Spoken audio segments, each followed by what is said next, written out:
Hello, everybody, and welcome to the Tardis Zone. And this is the Tardis Zone Talks, and we are here to actually get a reaction from everybody. Christmas Day, we got a bit of a teaser trailer. RTD and Christmas, he loves to spoil us, but it was nice. It felt like there was a little bit of Doctor Who on Christmas, even though there really wasn't Doctor Who on Christmas. But you know what I mean. Uh, also, Jody stands are reacting to the trailer, and they're not happy because apparently RTD is fat shaming. Yes, he's been accused of fat shaming. Of course, these little muppets.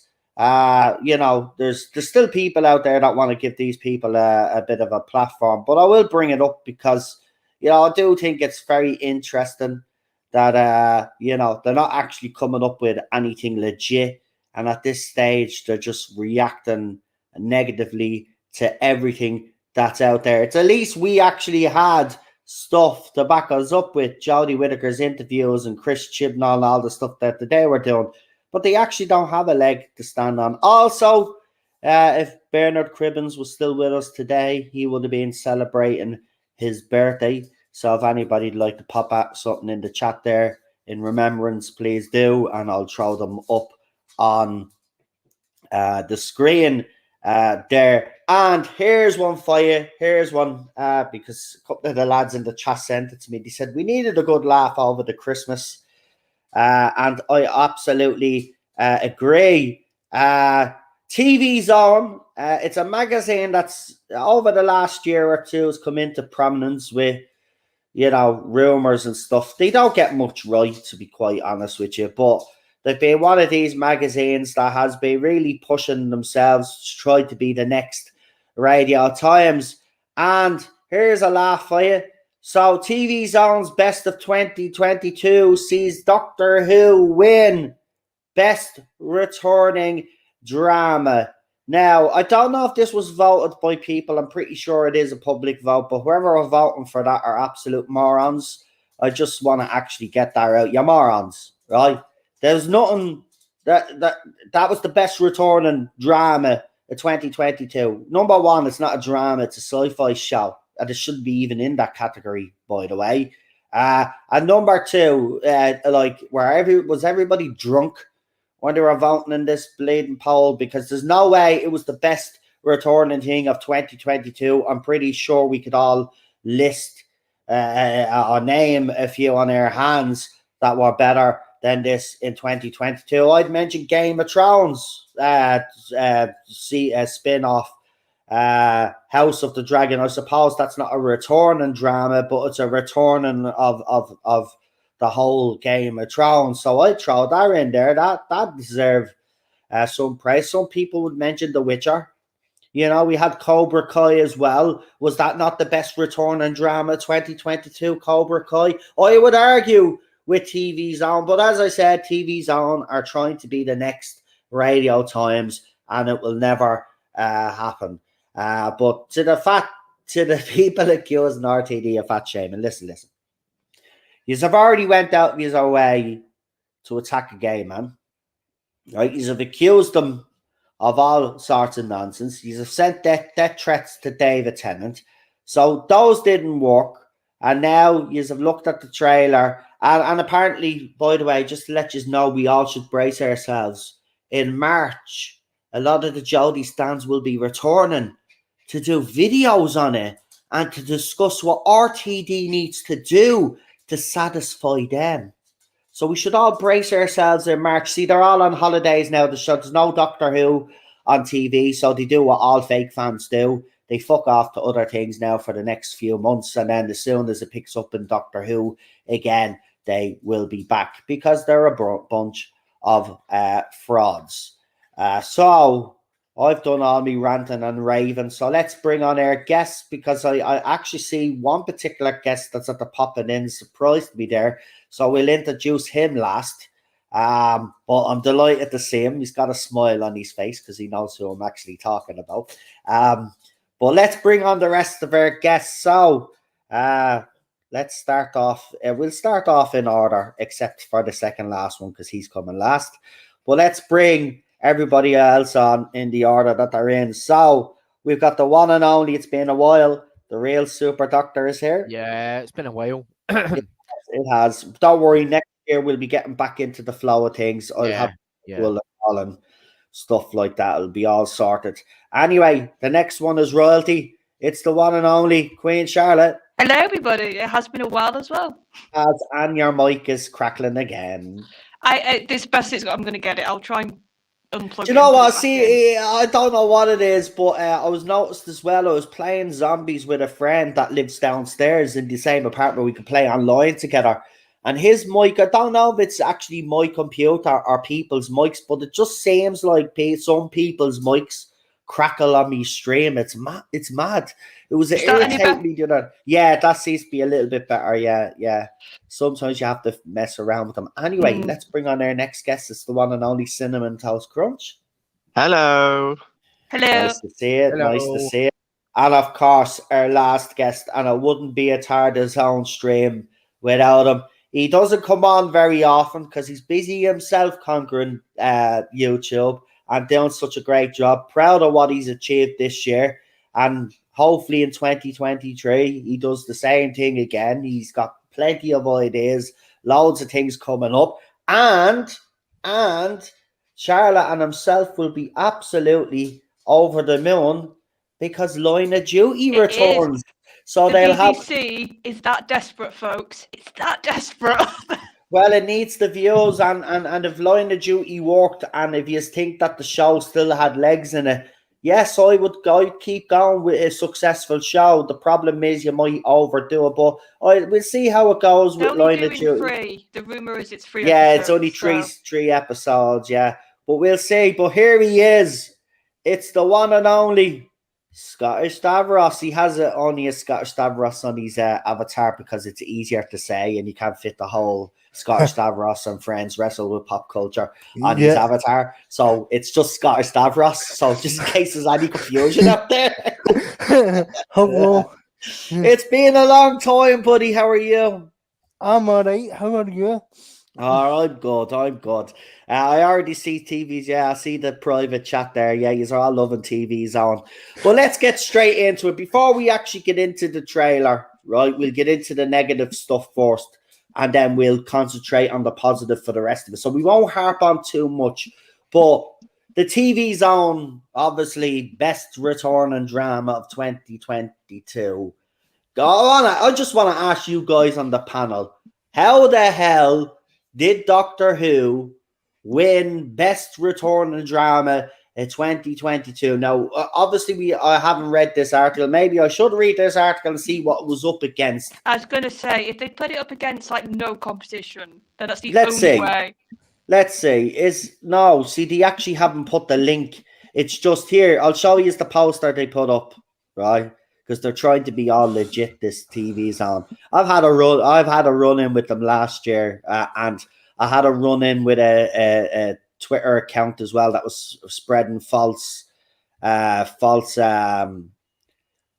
rumors on Doctor Who that never actually materialized, and Spider-Man called them out for that. But they seem to get well. But there you go.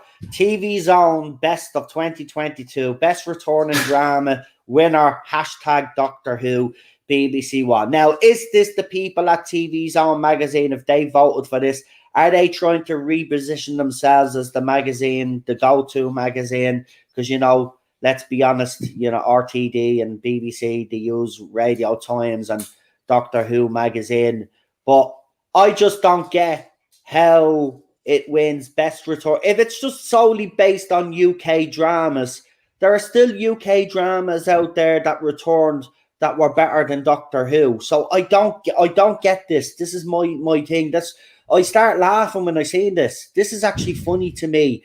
Do you guys? I mean, can you even? I mean, how does it win the best drama of 2020? Someone try and explain it. Because Jodie's going, this is the last little hurrah of let's give her an award, let's give her Doctor a bit of legitimacy before we forget about her completely and just talk about David Tennant.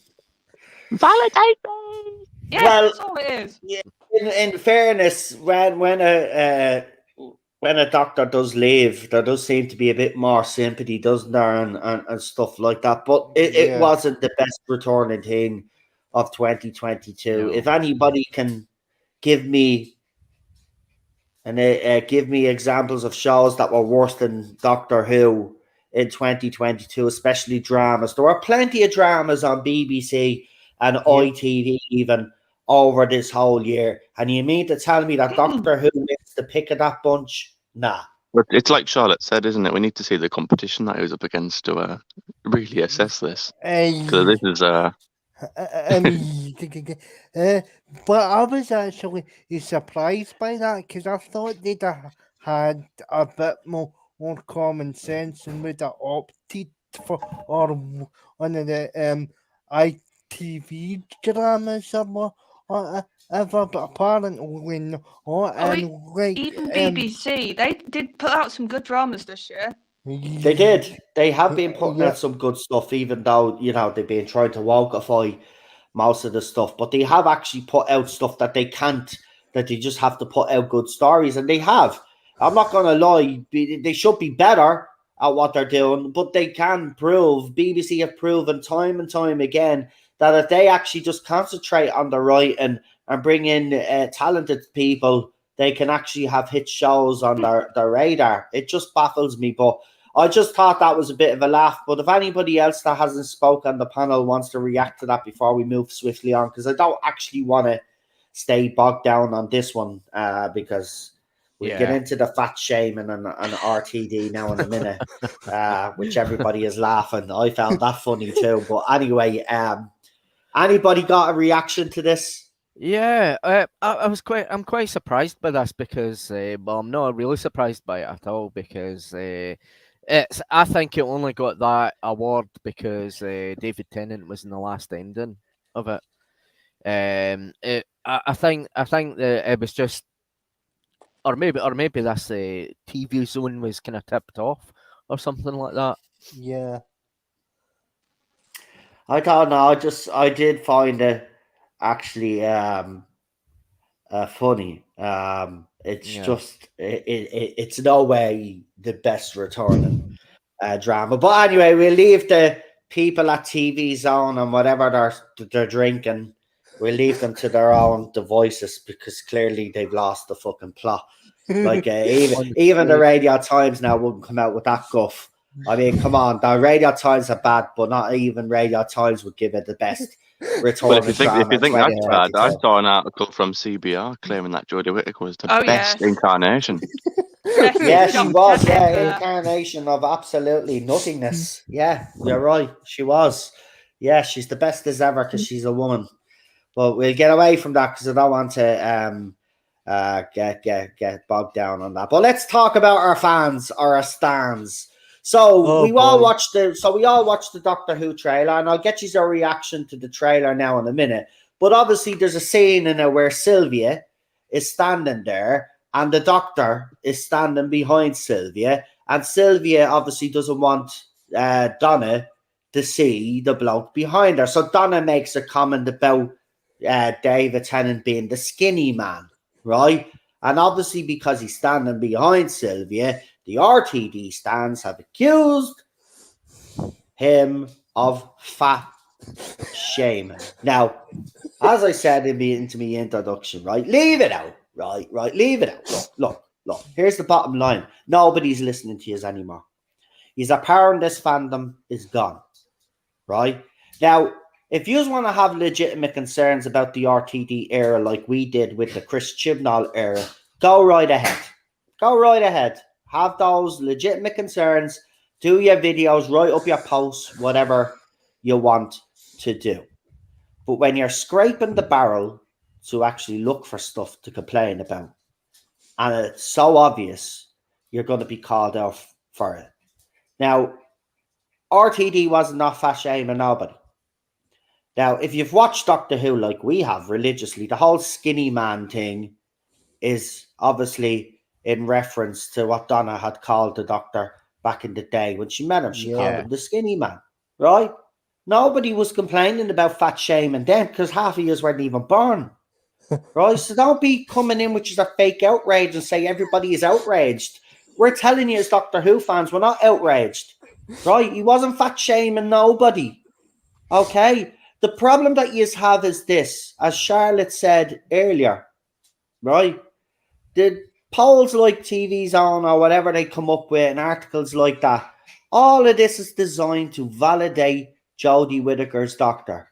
The problem that you guys have is that RTD did not validate Jodie Whittaker's doctor, and because he didn't do that, yous are throwing your toys out of the pram now. Yous have already threatened David Tennant's life, right? Yous have sent the vilest stuff to RTD and said disgusting stuff about him. And you're supposed to be members of the LGBTQ plus community and all and protect each other. But there you are going after RTD because apparently he fat shamed.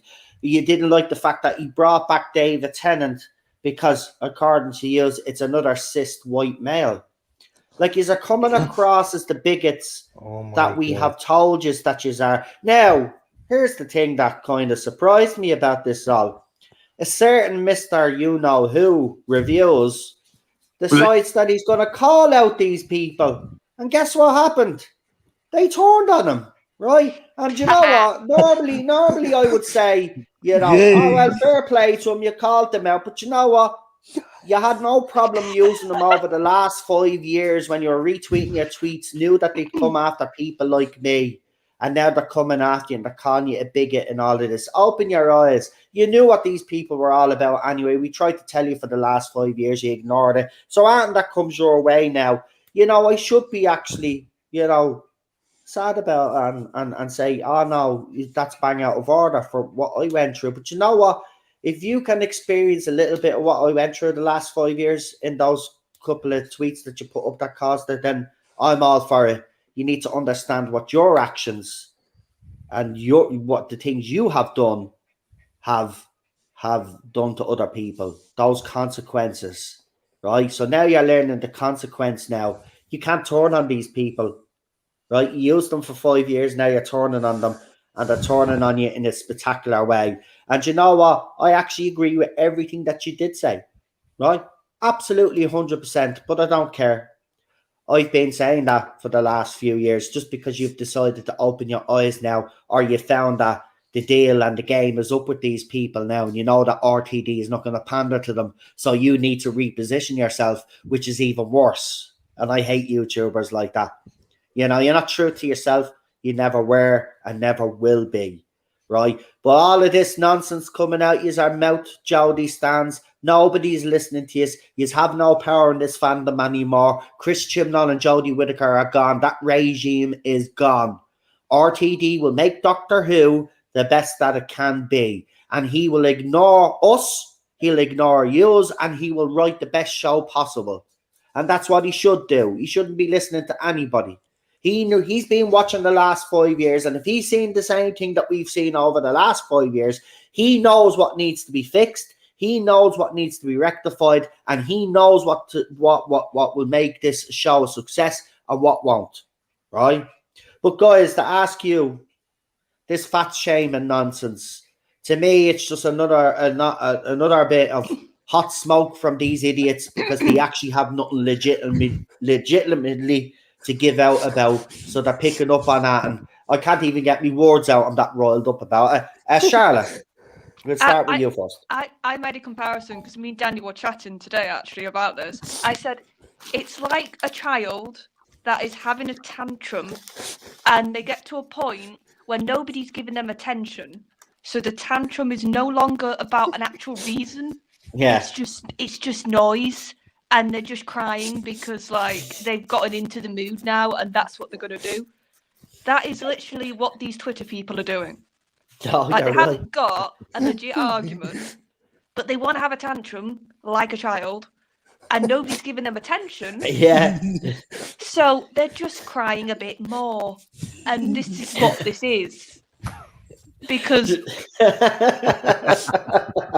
Sorry, Charlotte. It's just the way you said, and they're crying a bit more. The way you just said more, just sounds like you're going, "Oh, poor babies." Yes, I am. Because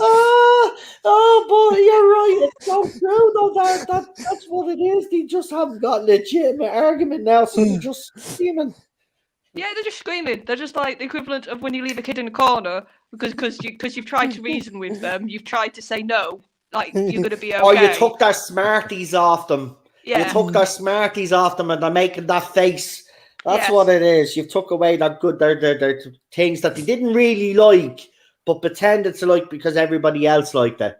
Well, we now know that they didn't like it because we all know exactly what that line is about.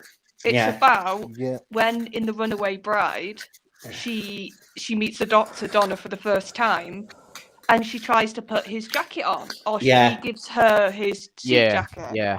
And she goes, God, you're thin. Like, this could, like, you couldn't fit. I can't remember the exact line, but it's that. That is what this is all referring back to. Yeah, and remember, I think there's another scene where she hugs him or something, and she says something about, "Oh, your arms are like razor blades," or something like that. There's always been a bit, there's always been a bit of banter about David Tennant being skinny, and he hasn't never had a problem with it either. But you're right, it exposes these fans, these so-called fans, yet again, that they have actually never watched beyond Jodie Whittaker's era.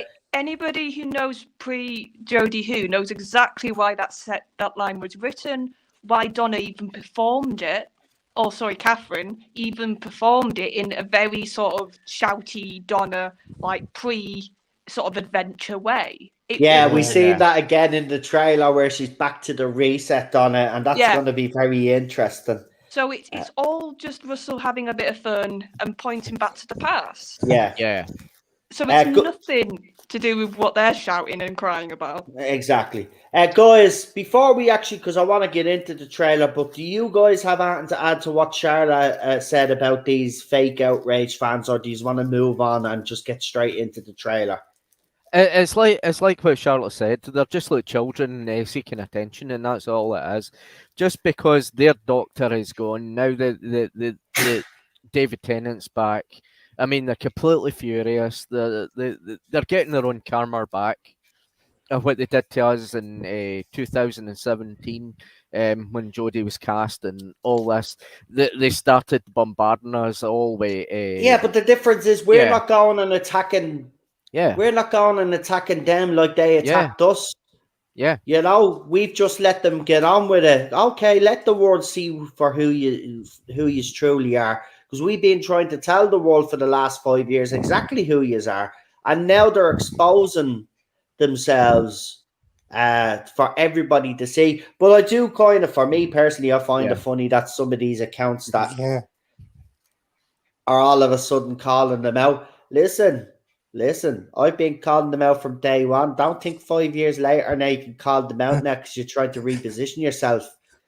Leave it out. You're just as bad as those that came out of the woodwork and came out of the holes and the caves that they were in, dictating the fans and dictating to John Barrowman that he should apologize again, but do it properly this time, as if he didn't apologize properly all those other times. But however, you know, you'll never be happy. It's like that as well. No matter how many times John Barrowman apologizes, no matter how many good things RTD puts out, these fans, or fake outrage, whatever you want to call them, will never be satisfied. But here, let's just get into the trailer, because I honestly don't want to be giving them any more fucking airtime than we actually have to.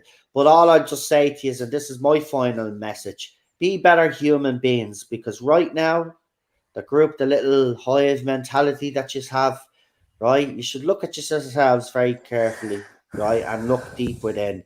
These are a bunch of racist bigots and these are awful people. Try to be better human beings in 2023. Okay, that'd be my message to you. And get away from this hive mentality and start thinking on your own 2 feet as well. Yeah, all of this group mentality stuff is not doing any of these any good. The bottom line is that Jodie Whittaker's doctor, along with Chris Chibnall, failed Doctor Who. We wouldn't have the changes that we're having right now if it wasn't for those two. So again, if you want to point your anger at anybody, the 2 people that you should actually be pointing your anger at are not David Tennant and RTD. It's Jodie Whittaker and Chris Chibnall. And in fairness, they don't deserve any more hassle because we gave them enough over the 5 years anyway for the shit that they wrote. But That's where your anger should be aimed at. But anyway, let's get into this trailer. So Christmas Day after Strictly, for the first time ever, I actually put fucking Strictly on. And let's just say I'm not at the age yet where I'm into it, but Cheryl obviously is, but I'm not. But I will say, the dances were actually pretty impressive. I'm not going to lie. But it's camp, it's over the top, and it's just not my cup of tea. But anyway, we had to watch it because we were waiting for the Doctor Who trailer, and this time it actually happened because it was rumors, and then BBC officially confirmed that something was coming. But it happened, and we got a minute. I think it was a minute. Yeah, about a minute.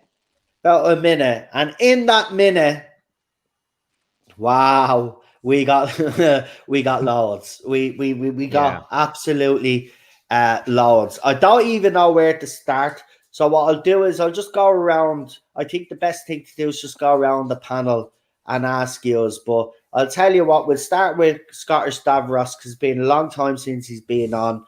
And then we'll go Cinnamon Toast, Queen Charlotte, and then we'll give Real Super Doctor then his turn. So Daniel, it's safe to say before you give your comment, just to let everybody know in the chat, and if people have been following you, they know that you've been disenfranchised with Doctor Who for a very long time, and you were debating whether you were going to get this 60th and this era a go because of the behaviour of some fans out there, made it unbearable for yourself and others to actually be in this fandom. But since then, you've kind of, I'm not saying completely changed your opinion, but you seem to be more optimistic now, and especially after this trailer, you seem to be really excited. Would you like to tell people how you felt and what your thoughts are on the trailer? I saw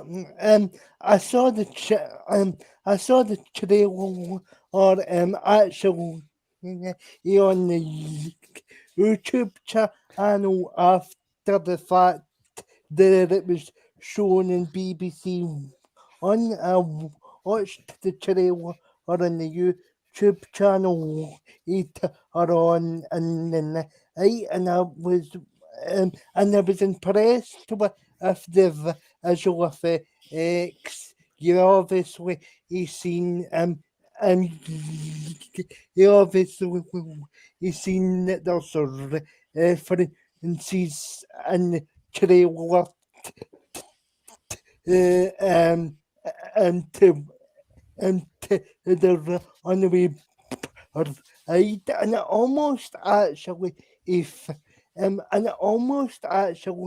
felt like this, and it almost actually felt as if this is like a sort of like a sort of event episode again, because that was one of the main criticisms I've had the past 5 years, because sitting down tuning into watch the show would be another and like the cast in announcements so far and stuff in particular for the 6th and beyond have been pretty so it choices, and I tell you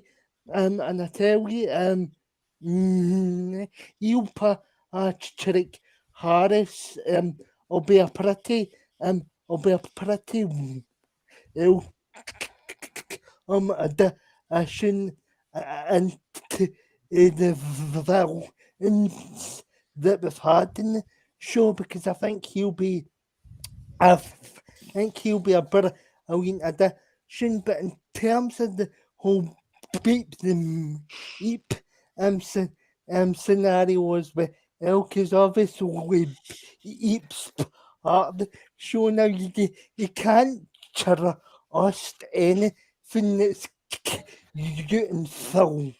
Listen, that cute and furry little fucker, right? I said in the night in the trailer, right? He might be cute and furry, folks, but go and read up about beep the meat, right? He ain't as furry and cuddly as you think. This fella would rip your head off. But I love when that part in the trailer where your woman is saying what, and he goes, "They're monsters." And Beat the Meep says, "They're monsters," and you're like, "Oh, that's really cute. He's gonna rip your head off now in a minute." Yeah. So there's that sinister element, and I did enjoy, and I did enjoy the robots as well, and as soon as they use those robots as action figures, they're going to fall eye off the Listen, Yeah. that 60th anniversary you could see with the villains that they have in it and Beep the Meep, right? There's only one thing that BBC is thinking here, or whatever, BBC Studios, is marketability and money, right? And already they have the next year's Christmas toy, Beep the Meep, right? For next year for Doctor Who. I'm telling you, man. Telling you, it's gonna happen. This thing is gonna be global. There's gonna be people. You're gonna see it. You're gonna see streamers and all in the background. You'll see they'll have a Beat the Meep, and that's how global Doctor Who is gonna get. We see it with Gary's channel because he's a huge fan. You see all his. He'll have eventually, if he's won over by Doctor Who, he'll have a Beat the Meep. Trust me, man. Everybody was giving out about Mandalorian, right? But everybody loved Baby Yoda. Yeah, I might even get the beep the even though he's a sinister, even though he's a sinister odd basically. Yeah, I said to the Sharon behind the scenes, you never trust anything that's you said it a bit stronger when we chatted today, mate. You said it a bit stronger. Roy, I agree with you, Daniel. Never trust. But look, Neil Patrick Harris, we got to see a bit of him with his dialogue. He looks like he's going to be completely bonkers in this episode. That was another highlight. Obviously, seeing Sylvia back. You know, I have my problems with Donna's ma. I thought she could have been a bit nicer to Donna, but maybe she is now. But, you know, it was great to see, obviously, Donna return. Someone did mention, and Real Super Doctor did mention this on Twitter, and I will ask you, Daniel, before we move on to everybody else. But obviously, we seen the footage, or the fan footage, and the photographs, and obviously Bernard Cribbins obviously was seen on set. Now, John has a theory that maybe because he was sick and stuff like that, he mightn't appear in the episode. I obviously have a different theory on that, and obviously I'll let John give his reasons why. But I don't think that is the case. I think what would have probably happened, this is another teaser trailer. It clearly says teaser. So it's still not the main trailer. So we've gotten 2 teasers. We haven't gotten a main trailer yet. It's up as a teaser trailer. Also, with it being Christmas, you had to put him in that trailer.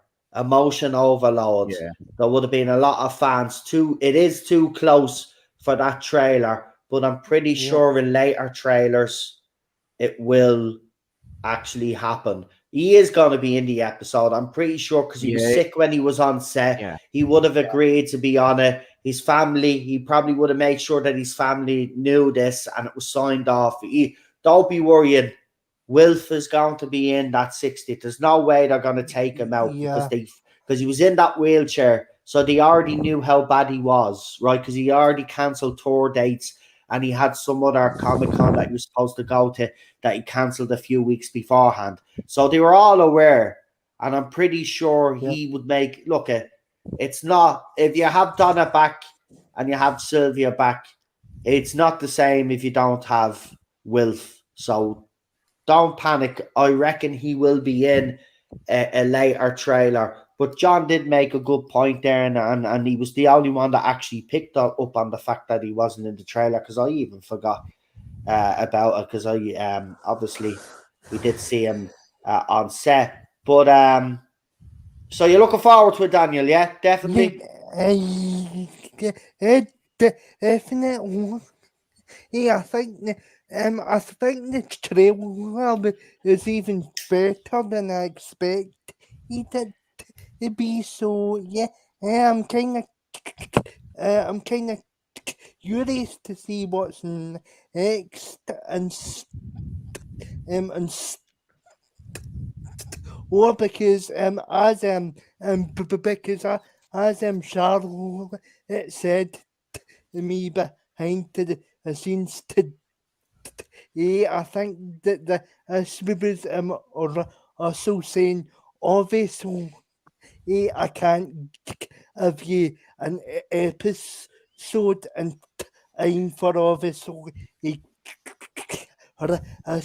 listen whatever, but here's a wee snippet to here's a wee snippet to get you guys ready for the for the special. So it just kind of refreshing to actually see that we're actually getting information and stuff and because everybody felt like we were just being what at least now are actually getting and interviews and trailers and information about episodes again. Well, Yeah, which I'm enjoying. I agree with you. I think that's the fun part for me is all the little snippets of information, shooting and obviously put up photographs as well. Mhm. It's great to see that they're interacting quite a lot, and that's what we need, because we don't want to be sitting here for weeks on end and months on end now with nothing. And I'm pretty sure the announcements will keep coming, because there's still plenty to be announced. They've given us a lot, but there's still plenty. There's still even though it's being leaked, we still have the TARDIS console room to look forward to. Apparently, the outside of the TARDIS is going to stay the same, whether that's true or not. But apparently, they like the color, and I do personally. I thought Jodie's TARDIS on the outside is the best looking TARDIS. I've always said that, even with the black plaque. I think it looks really good. So I'm kind of glad if he is keeping that he has kept that. But obviously the inside is going to get its job, and we've seen the leaked photographs, and it's actually confirmed now, because my videos were pulled down on YouTube, because I was brave enough to throw them up to test the waters, and obviously it did. I could have lost my channel, but that's the risks I take on this channel, because I'm not like any other YouTuber out there. I just don't give a crap. I want to know. Yeah, you don't care, no.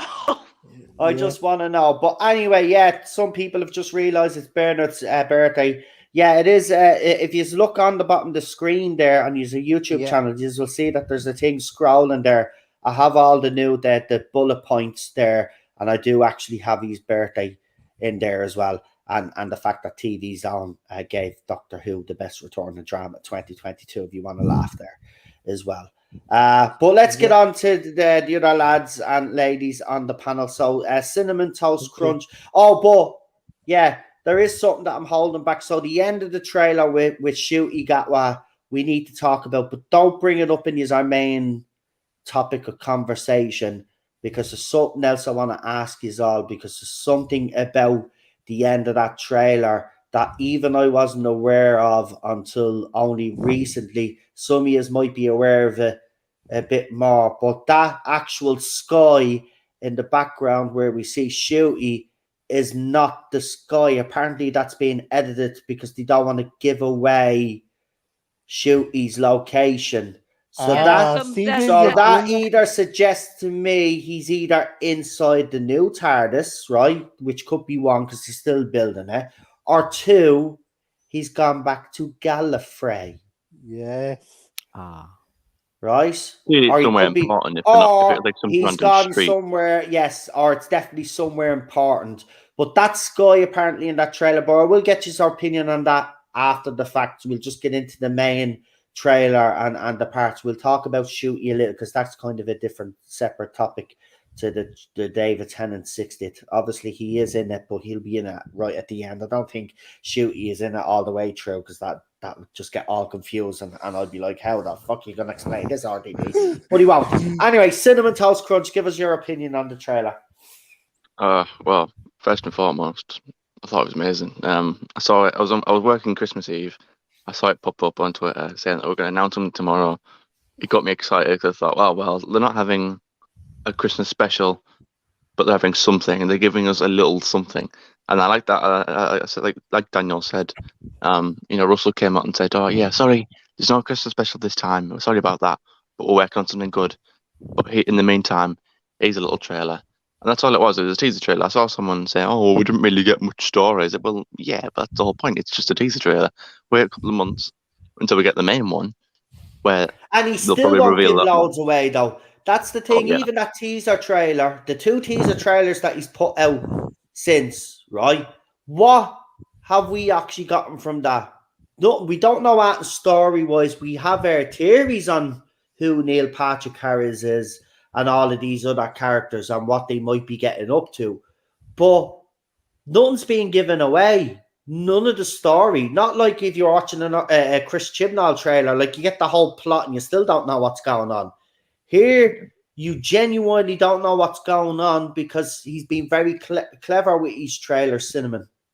The only thing they've confirmed is, we already knew they were coming anyway, but like characters like, I guess, like Sylvia and Sean Temple and all them other characters and Beat the Meep. We've actually seen him. I thought he looks amazing in that trailer, don't you think? I thought the visual effects were really good, which is funny because apparently the whole Disney money thing, that doesn't come in until Series 14, maybe. I might be wrong there, but I've been told that all the new funding, that doesn't come in until Series 14, so the 60th is a bit different, but even then, that's just look amazing. I thought everything was good. I thought it was exciting. It reminded me of like being a kid again and like watching a new Doctor Who trailer back in the day. I got that vibe from it. That was the whole point, and that was how I was watching it. I was sat there as a fan, as I should be, excited to watch it, and coming away from it excited. Wasn't sat there with a fine tooth comb picking over, looking at things to be upset about. But that's what it is about. I just remember being excited. I thought it was a good trailer. And it's good to keep us going because it's like you said, you don't want to leave us in the dark for months and months on end. You've got to give us something to keep the wheel turning, so to speak. And I thought that was a fantastic trailer, and I can't wait to see more. Fantastic. Look, I'm going to say before we get Queen Charlotte's opinion, the reaction has been overwhelmingly positive. Even by some of the most die-hard, I'm not watching it anymore. Someone said in the chat there they could see certain people soften up towards it. That's what RTD needs to keep doing to win these people over. Now, if he's softening people up, even those people have to admit that RTD is doing something that's making them excited. And I would like them to report on that rather than keep that to themselves. Report that he is, because it should be recognized. It should be recognized. Look, I always knew, we've always knew that RTD is going to have an uphill struggle. There's certain people that are done, right? But if he's starting to soften a few of those people up, those people acknowledge it's not to be afraid of. RTD, remember, I think people need to understand one thing. BBC, RTD aren't Disney, right? No matter how bad you think BBC and RTD are, whatever their beliefs or whatever, right? They're not as bad as Disney. Trust me, they ain't not as bad as Disney. RTD knows and has looked at what's happened the last 5 years. As I said at the start, I don't want to get into a big rant again, but he knows what worked and what didn't work, right? He's not going to come in and repeat the same mistakes as the previous showrunner when he already has a good track record. He's not going to want to ruin his legacy. So I believe in him. I believe he will deliver. And after seeing that little teaser trailer, here's my opinion. Every single little doubt that I had left went out the window the night Yes, I watched Yeah. that trailer. When Beep the Meep spoke, right, that just melted me heart. But at the same time, I was like, he is going to kill everybody. We are in for something. This little fella is going to cause havoc, but I'm for it. And when I seen Neil Patrick Harris, I wasn't sure. Look, I've always said Neil Patrick Harris, great actor. I love him in anything he's ever been in. He's in one of my favourite movie franchises, Harold and Kumar Get the Munchies and Go to White Castle, right? Great movie, right? He has a cameo in it where he plays Neil Patrick Harris, right? But an over-exaggerated version of Neil Patrick Harris on drugs. So just imagine that, right? So amazing performer. I wasn't sure how he was going to fit into Doctor Who because he does have that like range and he can be crazy. But after seeing him in the trailer, I don't know. It looks more nailed on. He is playing the Celestial Toy Maker, but could be playing the Meddling Monk as well. You never know. Someone mentioned that as well. But I think the acting was incredible. Yeah, I think it's the Toy Maker personal. Yeah, because there's a lot of toys referenced in the trailer as well. I definitely think it is. But let's get Queen Charlotte's up, Pity, because Queen Charlotte's been kind of like me from the beginning when RTDs came back. We've been willing to kind of give him a go, even when it was getting a bit rough and he said a couple of things. We still kind of maintained that, look, trust this guy, have faith in this guy, trust the process. And I think people, Charlotte, before I get your opinion, I think people are being rewarded now, though, Charlotte. Yeah, I think. That faith. Yeah, there's a few of us that were like, yeah, RT, if you get him on a stage at awards do, that's very different to RTD when he's making his shows. Yeah. It's very two different beasts. And I've always thought that with RTD. Yeah, and I think we definitely are starting to get a bit rewarded with a lot of the announcements. Yeah, I agree. Neil Patrick Harris, I'm getting child capture, bang bang vibes, which I love. Like that sort of German accent, he's doing the sort of over the topness. I'm just getting that vibe, and I'm down for that for a Doctor Who villain. I'm very much down for that. Beat the Meat, I was impressed also because is that practical effects? It looks practical a little bit to me. So I was like, if that's like been made with some I hope CG, it is practical, because if that's CGI, though, I will say, and let's give credit where credit is due, if that budget, and I think that is true, by the way, I don't think all of that budget that they're going to be receiving from Disney doesn't kick in officially until Series 14, but people do forget that Bad Wolf was also, Sony has a stake Bad Wolf has got Bad money. Wolf. So without the Disney money, Bad Wolf already have the Sony money there as a guarantee, and obviously whatever money BBC Studios are giving towards it, which won't be as much as what probably Sony is given. But there is money there, just not as much money as there will be for Shooty's era, because that's just going to be completely different. That's rumored like 10 million an episode. Yeah, like, but at the end of the day, like money, if it's used well, that's good. But it's not. It shouldn't be a focus. It should never be a focus. That money should never be the focus. I think that's why I was kind of worried, because bringing the money in, Doctor Who has never had money. That's the thing. Doctor Who has always struggled as a show. Has always had to make do with the budget. Yes, the budget has increased obviously since New Who, right? But still, with what they're trying to produce and what they want to give us, they're still working on a shoestring budget. This is the first time now where the shackles are off, basically. Yeah, it's like they're a bit more comfortable, isn't it? Yes. That's the vibe I'm getting. More breathing. Yes. I think somebody said in the chat it's a mixture, so it's really well done if it's a mixture of practical and CG, then Beep. Yeah. I'll comment on stuff people haven't said yet. I'm really intrigued, and this was my little worry, just story-wise, with this whole Donna situation, because It's tragic, but I adore her ending in season 4. I think it's brilliant television, writing, acting, and I actually like the fact that Russell didn't have a happy ending for a companion.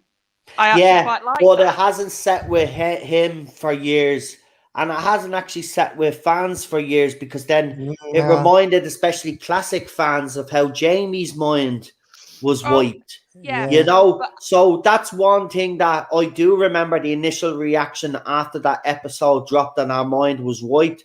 There was a lot of fans actually devastated because they did believe that Donna was a better person with the Doctor, and basically she was going back to reset Donna, which didn't believe in herself, didn't have the confidence in herself, always self-doubted herself. That was all taken away. That was all basically given back to her. Whereas by traveling with the Doctor, she was able to grow, mature, and believe that she was. That's why he kept telling her, "You're brilliant." You know, that whole thread. I can completely understand why people didn't like that. But for me, as a story way, I actually quite like that. So the fact that in the trailer they are directly addressing, if she remembers me, the Doctor says she will die. So I'm happy that got referenced, because it knows that Russell fully knows that this isn't going to be, if he wants to fix it possibly, or if he wants to change this, it's not going to be easy, and he needs to have just as much weight to whatever he does new now to what he did in series 4. Yeah. And even like Donna's comment, which I thought was brilliantly acted by Catherine, just reminding us again how she can do serious. When she says to Sylvia, I felt like I had something lovely and it's gone. And like the way she acted that scene, you felt that wistful longingness in her voice. Yeah, that she misses. She knows she's missing something, but she just can't figure out what it is. But she knows whatever it is had to be something good, but she can't understand why it's been. So I'm happy that we're even seeing in this teaser the way of where he's picking up from, and the way of that story that we're going back to. A bit of me still like crossing fingers that he can pull off whatever he's planning. Of course, if JWC reviews is right, then it would make total sense. But he thinks Neil Patrick Harris might be actually the Dream Lord. Well, in the trailer, now, we did have a run-in with the Dream Lord, who was played by Toby Jones the last time the Dream Lord did feature. Now, well, there was a bit in this trailer where he's like got roses, and that felt a little bit Dream Lordy, because I think we're going to get, my feeling is, because we've also seen a picture of Neil Patrick Harris in like a full Fred Astaire sort of top hat and tailcoat. Yeah. So I think we're almost going to get those, like the scenes in Amy's Choice, where just everything's going to flip really quickly, and it's going to be this odd sort of Netherworld sort of homage thing. Yeah. And I think that's what he's going to do in the episode quite a bit with his character. Psychic Beats says that I hope so. Actually, the Dream Lord was a missed opportunity for a master level enemy. I do agree. The Toby Jones's version, I mean, you could have brought him back a couple of times throughout Matt Smith's era. It would have been great to see him battle the Dream Lord a couple of times. JWC Review says, look at Neil Patrick Harris' non-tuxedo costume and look at Tennant's new outfit. Virtually the same. So because they're virtually the same, then obviously that would suggest that either it's a dream or he's just able to imitate his clothes, but by what method? I mean, I wouldn't mind if it was the what was it called again? Dream Lord. I mean, I do like the Dream Lord, but I feel like that'd be a little bit underwhelming compared to Celestial Toymaker. Yeah, I think it's nice, Dream Lord, but I think we're going to get Toymaker. Like the whole scene when he's going world premiere. I can't do the accent. Yeah, but in fairness, another good point by JWC Reviews, and I just have to throw it up there because it is, the Dream Lord is part of the Doctor's psyche, though. You know, Yeah, so the Dream Lord is the bit the Doctor hates about himself. Is yeah. the way I've always seen it. But I do agree. Who said it would be underwhelming, Cinnamon? I do Yeah. agree with you. I think the Dream Lord would be a bit underwhelming, but at the same time, I'd still give it a go because it's written by RTD. I think because everybody has their hearts and minds set that Neil Patrick Harris is playing the Celestial Toymaker, that maybe a lot of people are going to set themselves up for a bit of disappointment if it doesn't actually happen and he is playing someone else. Because remember, RTD has never confirmed either way whether he is playing it or not. And he's never even actually addressed any speculation of what Neil Patrick Harris's character is going to be. So Tardis Time thinks it's 100% the Time Maker. Look, it does look like that the way he's framing it, but I will bring you back to a comment that RTD made when he came back and he did his first interview. He says he likes to throw a lot of red herrings out there. Yeah. Right? Now, he hasn't explicitly said that Neil Patrick Harris is playing the Time Maker. The trailer might make it look like that it's the Time Maker, but he's not deceiving the audience because he hasn't told the audience, just like he isn't deceiving the audience with the sky behind Shooty's scene, right? When we know that's a different location, but he's just protecting it right now. He could be making us all think it's a Celestial Time Maker because that's what he wants us to think. Remember, everything that RTD does, including that little teaser trailer and the very first teaser trailer that we got, are all specifically designed to do a particular job. He likes to throw out clues. I told you, it's not as simple as reading the words off the paper when you're reading an RTD interview. You got to read between, as Cinnamon said there, read between the lines, and there's always breadcrumbs. And even when you're reading something, you have to read it a couple of times. Yeah, and also Tennant said in I think it was like Con like a couple of months ago, he was like, oh, like I can't remember his phrasing, but he basically was like, there's so many other people you've not seen yet, like talking about them being on close sets. Yeah. So for me, and this has been a theory I've had for a while, I think we're going to get a couple of quite big bads in these specials, and I think Neil Patrick Harris is on purpose being used as the center point of like all the marketing and everything to hide other big bads. I actually think other doctors are coming back. I'm just gonna throw it out there. I think that's what's gonna happen. There's even the other side are talking about as well, saying they're trying to accuse RTD of copying Chibs. Well, let me set the record straight. Right, when I got the first piece of information that RTD was coming back, I was told with that piece of information we spoke about on this channel that he actually wanted to do a multi-doctor story, and when he found out that Chibs was actually going to do that again, it kind of messed up his plans, but he still went ahead and was still going to go ahead with his story. He just had to change it up a bit.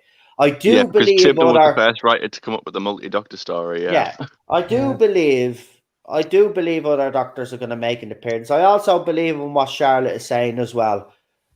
Don't be surprised if you see cameos from former companions, former villains, and all of this. And this is what this is going to actually be. And I think she is right. I think Neil Patrick Harris is being deliberately used because I think he is the biggest star that's there. But see, I think they've got other big stars, but they want to hide them. That's what I also part of this theory is. I think they've got some very big names, but they just don't want them to get out yet. I would love Sean Pertwee to come back as his dad's doctor. Yeah. Is right, because I know he's always said that he probably wouldn't want to do it and he'd probably come back and play a villain or something that was connected to his dad's doctor. If they bring him in either capacity, right, and imagine if he did agree to play his dad's doctor. I mean, it's a dead ringer. There's no, you know what I mean? We'd all love it, right? And it's his son, so we wouldn't have a problem with it. But even if he came back as a villain or something connected to his dad's doctor from the past and was in this 60th anniversary special, oh man. That's what I'm getting at. I think a lot of close set filming is hiding so many things right now. What you were saying, that we don't know the full picture yet. It's a big jigsaw puzzle that we have to put together before the first special starts. We'll get there. It'll take Yeah. us there. We'll take a while, but we'll get there. And this is what I love about this fandom. This is what I love about this show. The interest, the theories, the just fan speculation. That's what it's all about, really. And that's what it's all about, getting us excited and getting us excited. And if RTD is starting to truly win some people over, I am just glad. Now, just RTD, my advice, right? So far, you've played a blinder. At the start, you were a bit dodgy, right? You came out of the other side. You lost people then, but since then, you've played a blinder. You're starting to win some of those people back after the first the little incidents, right? Please now, do not fuck this up. Do not say anything else now that could derail this. You're on a good run now. Let's keep it up, keep it going. And I tell you, by the time we get to this 60th anniversary, and trust me, those channels that will be adamant that they won't watch, they will, because they'll review it. Hopefully he wins them over, and I'll just sit back and I'll just have a big smile on my face. I won't even say I told you so, because there's no point. Because you know what? At the end of the day, the big thing for me is that RTD has won those fans back over, and that's job done as far as I'm concerned. Yeah, it's Once not you about get them points. and then get the new fans in, and hopefully these new fans that come in actually respect the franchise. Of course, if they don't, we'll be here to put them on the straight and narrow. They don't own the show, right? They won't be controlling the narrative. We'll make sure that that doesn't happen again, because it won't be happening again. We were blindsided by the Jodie Whittaker era. You know, they always threatened the female doctor. We never actually thought they'd go through with it, but they blindsided us. They won't do that again. That won't be happening again. Right. So, Charlotte, have you anything else to add before I get Nope. Real Super Doctor in now? So we'll get Real Super Doctor in to give us his opinion on the trailer, and then we'll talk about this whole shooty gatwa thing, because that is interesting. But Real Super Doctor, you've been kind of in and out with your Yeah. like, you know, at first you were really Enthusiasm. excited. Yeah. Then RTD made comments, and then you were kind of out again, and then Yeah. you were kind of back in again. Then when a couple of other things came, and then where are you now? You in, out? Yeah, Are you on board? I'm on board with it. What I saw was basically it was like 2008 all over again. It just looked like they'd never been away. It's like they were still in their same roles, and it looks like we're kind of going. We're going to see that in the 60th. We're going to see the chemistry between David Tennant and Catherine Tate all over again, and we're going to see a lot of new stuff as well. But what's interesting is the Patrick Harris, the toy maker. I don't think he's playing the toy maker at all. I think that's just a part of illusion, deception. I really think that this is going to be the Valiard. I think the Valiard is going to make his return and make his presence known to the Doctor. Because we last seen the Valiard in 1986, he just appeared as the keeper of the Matrix and at the end of the trial of a Time Lord, and there was nothing further on that. I think the Valiard's going to come back, and this is how we probably might get switches in between Doctors and that, because the Valiard is actually trying to prevent the 15th Doctor. You have been very consistent on the Valiard stuff, though, ever since you've been. I mean, you've been a fan of it. You've always brought the Valiard up and said they should reintroduce it. I after looking at the two teaser trailers, would that convince you that Neil Patrick Harris is the Valiard, even though he kind of has toy maker vibes about him? Oh yes, I don't think he is the toy maker. I think that, but we even see that with the Patrick Troughton story, the mind robber, the master of the land of fiction. The master was being controlled, and he was creating all these kind of events and all that, and out of a book and all that, fictional things and that, and you know, it could be something like that, but I'm swinging tomorrow towards the Valiard, because the Valiard. The Valiard was the kind of the darker side to the Doctor between his 12th and final incarnation. Now, what if that character has been manipulating events behind the scenes since Capaldi regenerated into the Jodie Whittaker, and all of that was all fake and all that, and Into the Jodie Whittaker. I love the way he just says into the Jodie Whittaker. I I need love to it. say 13th Doctor somehow. But You know, it would explain. It would actually go a long way. I know where you're going with this. This would actually explain why we got the last era of Doctor Who and kind of put her in her own little Well, that's kind of what universe. Rabbi was saying, wasn't it? What? She's in her own little pocket universe. Yeah, but that would be an interesting way to go about it. But again, John coming up with a great little fan theory there. JWC Reviews thinks it's the Dream Lord.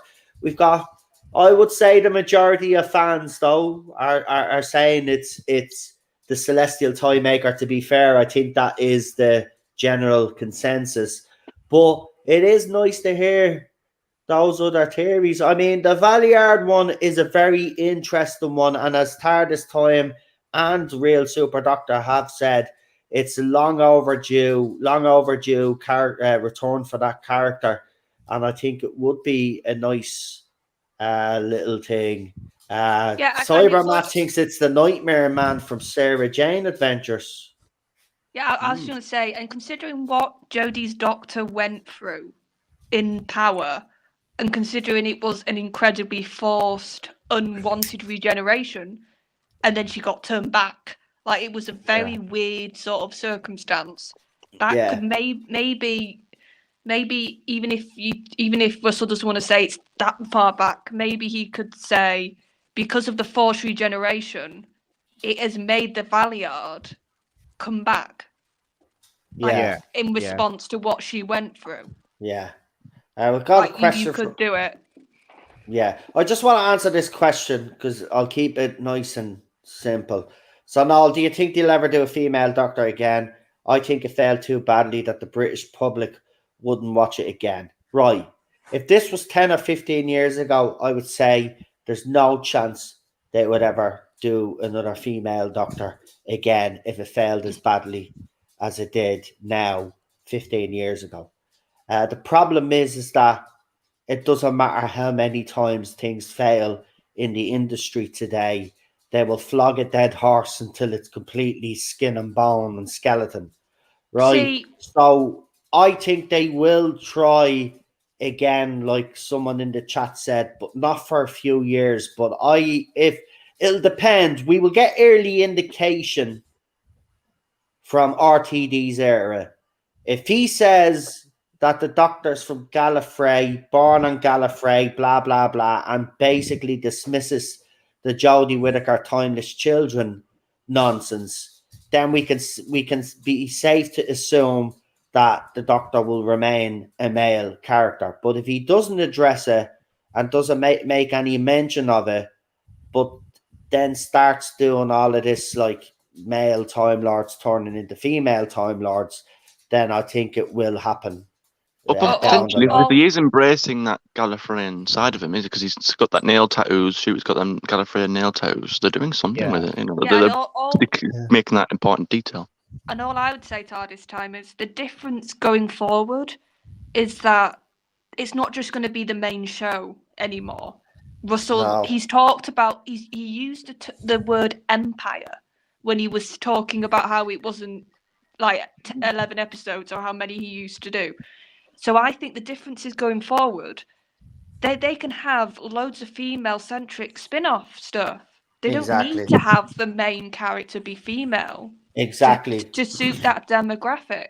Remember, RTD and Stephen Moffat over these last few years, while the show's been under Chris Chibnall, have been very critical of the BBC for not actually exploiting the potential of Doctor Who, i.e. expanding the universe. Both of them have talked about that.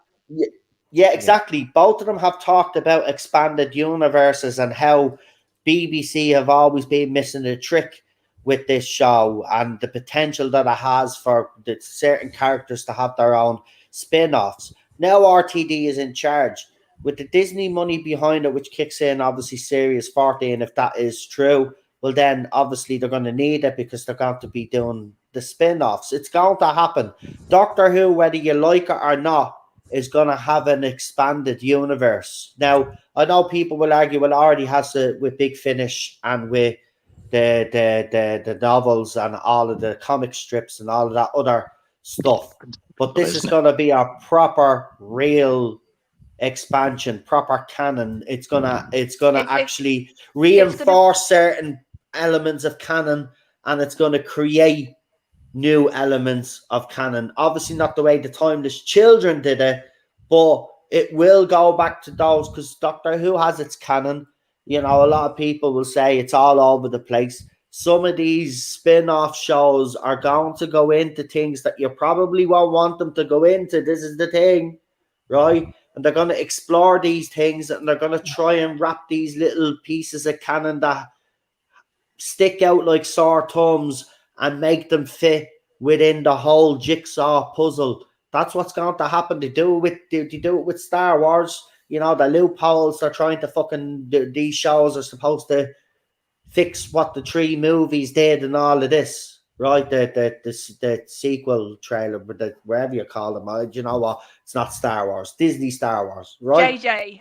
Yeah, Wars. same thing's going to happen here with Doctor Who. There's going to be things in the Doctor's canon from the past that these shows are going to address, and you want to buckle up because some of you will be happy, some of you won't be happy. There's good look at once the main show keeps being the main show and does what the main show does. We'll see what the spin-offs do and we'll address them after that. But we're going to become very busy as YouTubers. All the channels are. Because we're not only going to be talking about Doctor Who anymore. We're going to be talking about all of these spin-offs because we'll have to watch them because they're all going to connect. That's the thing. You can't just watch one and then ignore another one. You've got to watch them all. So we're going to be all very busy. We're going to have an expanded universe of Doctor Who to talk about in a couple of years' time when it all kicks off properly. We're going to be very busy. Right? That's what we're going to be busy with. We'll have no time to talk about what else Disney is running or whatever. All of the channels now, right? They could do all the little bits and pieces now that's different to Doctor Who right now. But as soon as this all kicks off, right, the Doctor Who fans, they're going to do the spin-offs. So we're going to be busy with all that because there's going to be loads to talk about. Absolutely loads. But let's get into this whole Shooty Gatwa scene right at the end. So he put it in the first teaser trailer where Shooty goes, what the hell is going on here?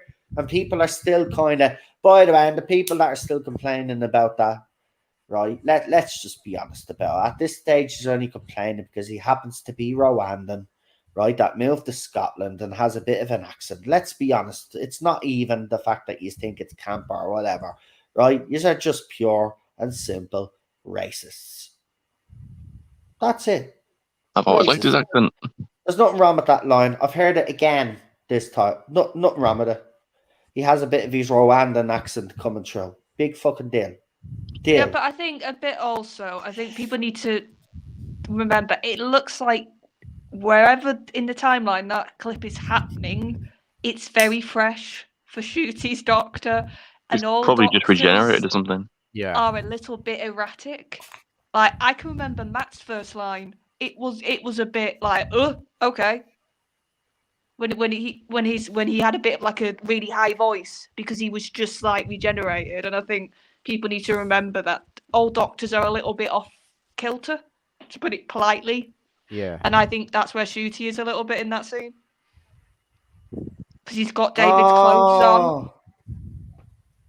Oh, it is true. I thought you were just trolling. So I will read your super chat out, Andrew Jones. Oh, man. I've seen it. Oh, Yeah. man. All right, for people that don't like football, obviously you won't get this. But for people that are football fans Oh, and love the game, this man is an absolute fucking legend.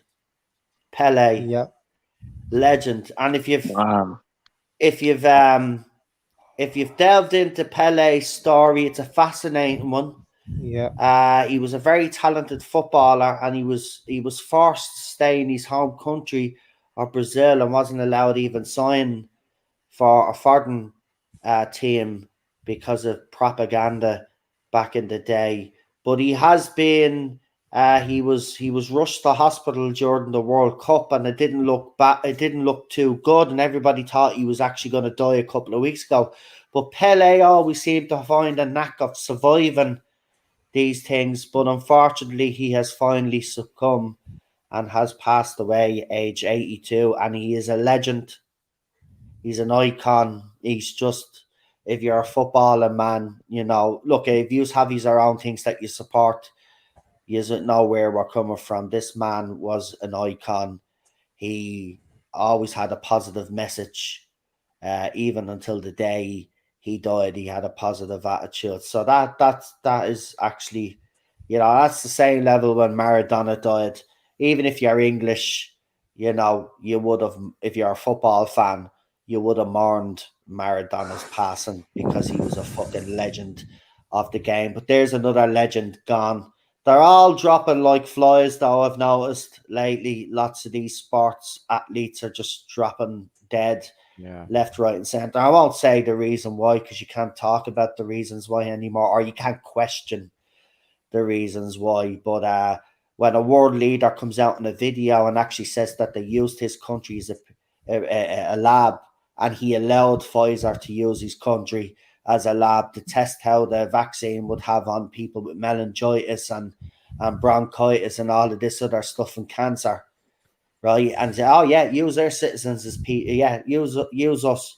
A world leader openly admitted that. There's a video clip circling. It's probably going to become news, but basically, he's no, not basically. He outlined and he admitted that he went to Pfizer and said to Pfizer, "You can use my country to see how this vaccine works on the population and see what effects it has on the population." For anybody, look at, if you got it, that's your own business, right? I've always said do whatever makes you feel safe, right? But I've always questioned it, and I've always said that they've been using this whole planet, right, to test that on people. It didn't go through the critical test and the clinical trials, and now it's actually been proven that that was actually the case. So all the people that were out there saying that this wasn't tested properly and were cancelled and shunned were telling the truth, because a world leader today, or whenever he made that did that interview, has actually admitted that he allowed his country to be used by Pfizer.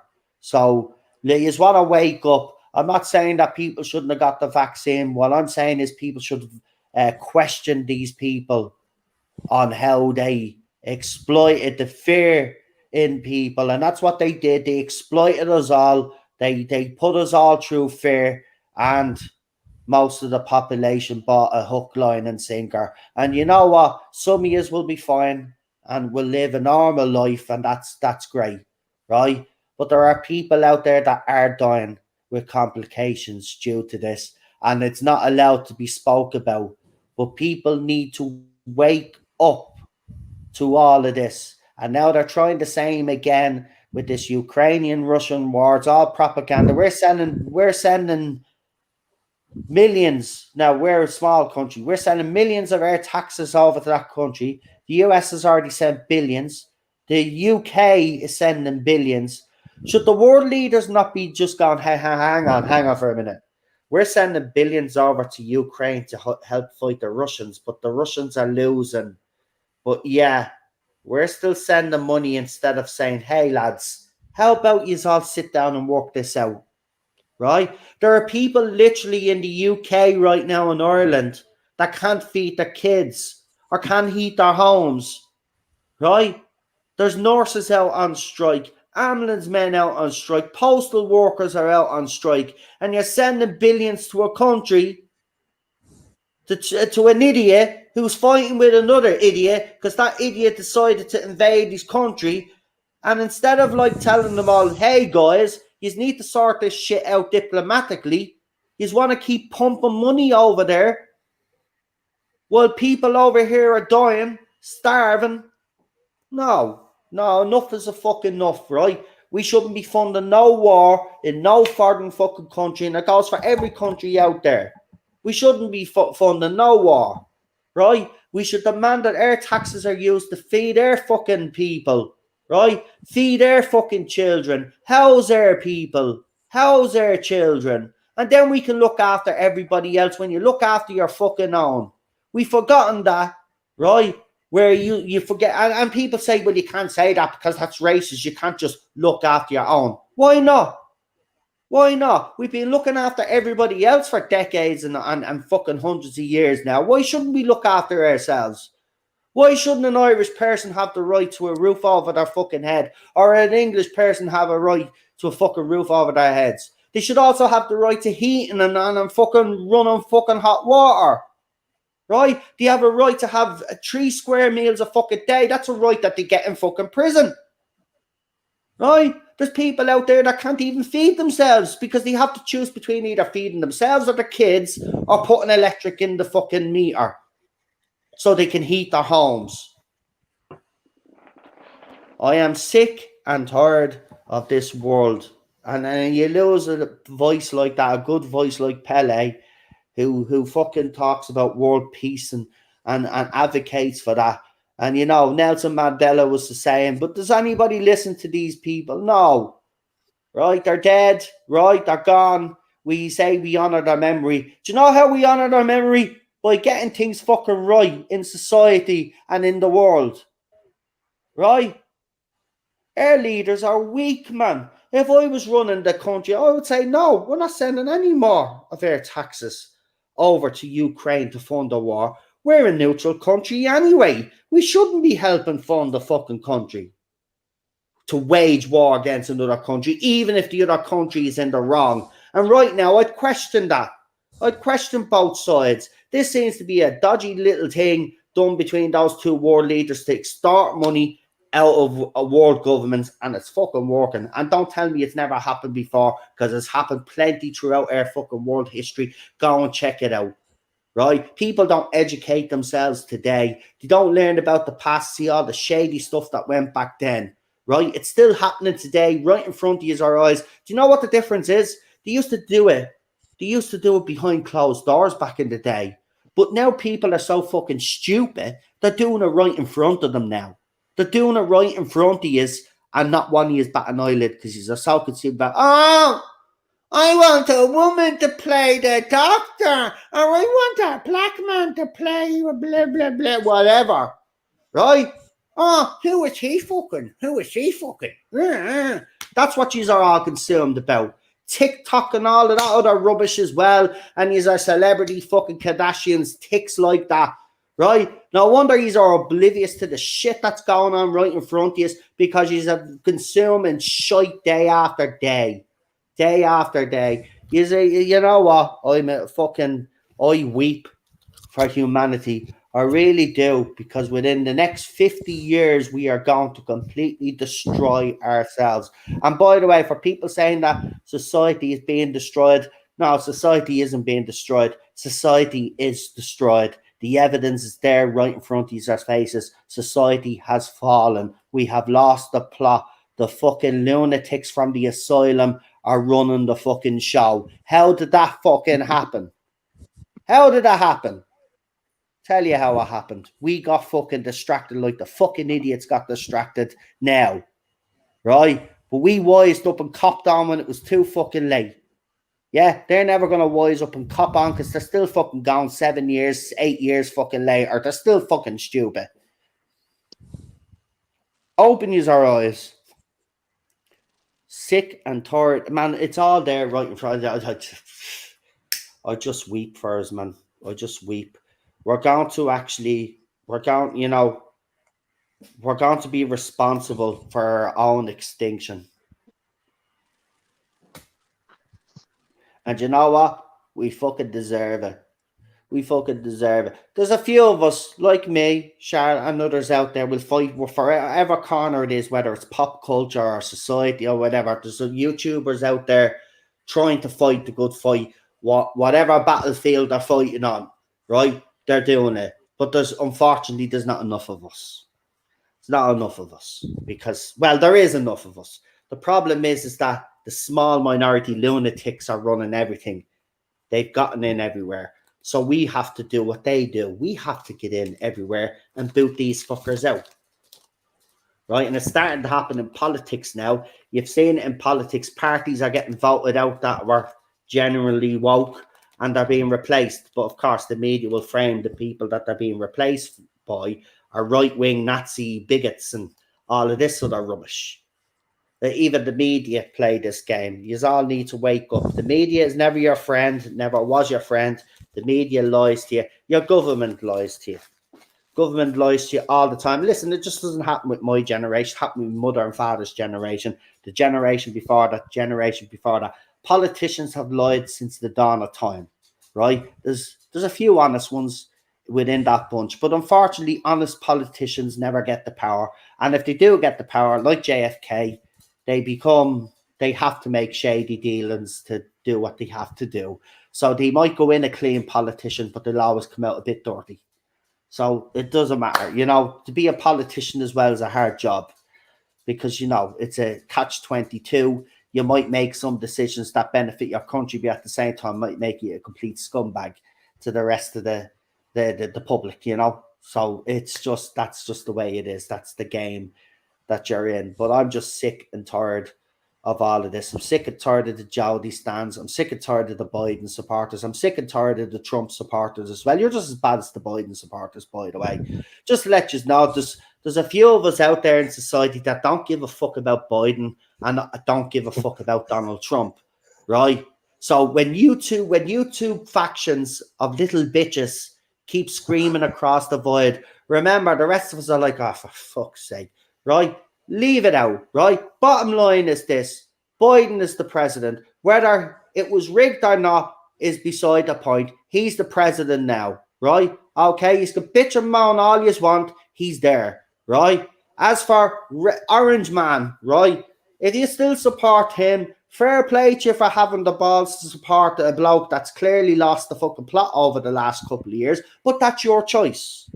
That's your choice. He's not going to win the presidency. Biden's not going to win re-election either. So here's the thing. Trump is not even going to be president. So you will have to decide a different Republican candidate. And for you Democrats out there, you too will have to make a decision, because if you think Biden is all right to run the country for another 4 years, well then God love you, because he ain't ready to. He's not even fucking prepared now. So what makes you thinking for another 4 years he's actually going to do a great job? He's not going to do a great job. He's one of the worst presidents in history. And I'd say the same about Donald Trump. And I'd say the same about President Obama. You haven't actually had a great run these last few presidents. But you might get it right. You might get it right in the next one. You never know. But if I highly doubt it. I highly doubt it. But this is what I'm trying to say. The rest of us don't give a shit. America isn't the only fucking country that exists around the world. The rest of us are sick of Biden and fucking Trump talk. Okay, leave a fucking out. We're done. Do you hear it in my voice? We are completely done. We're done. No. Have you been on Twitter a lot today? Just a question.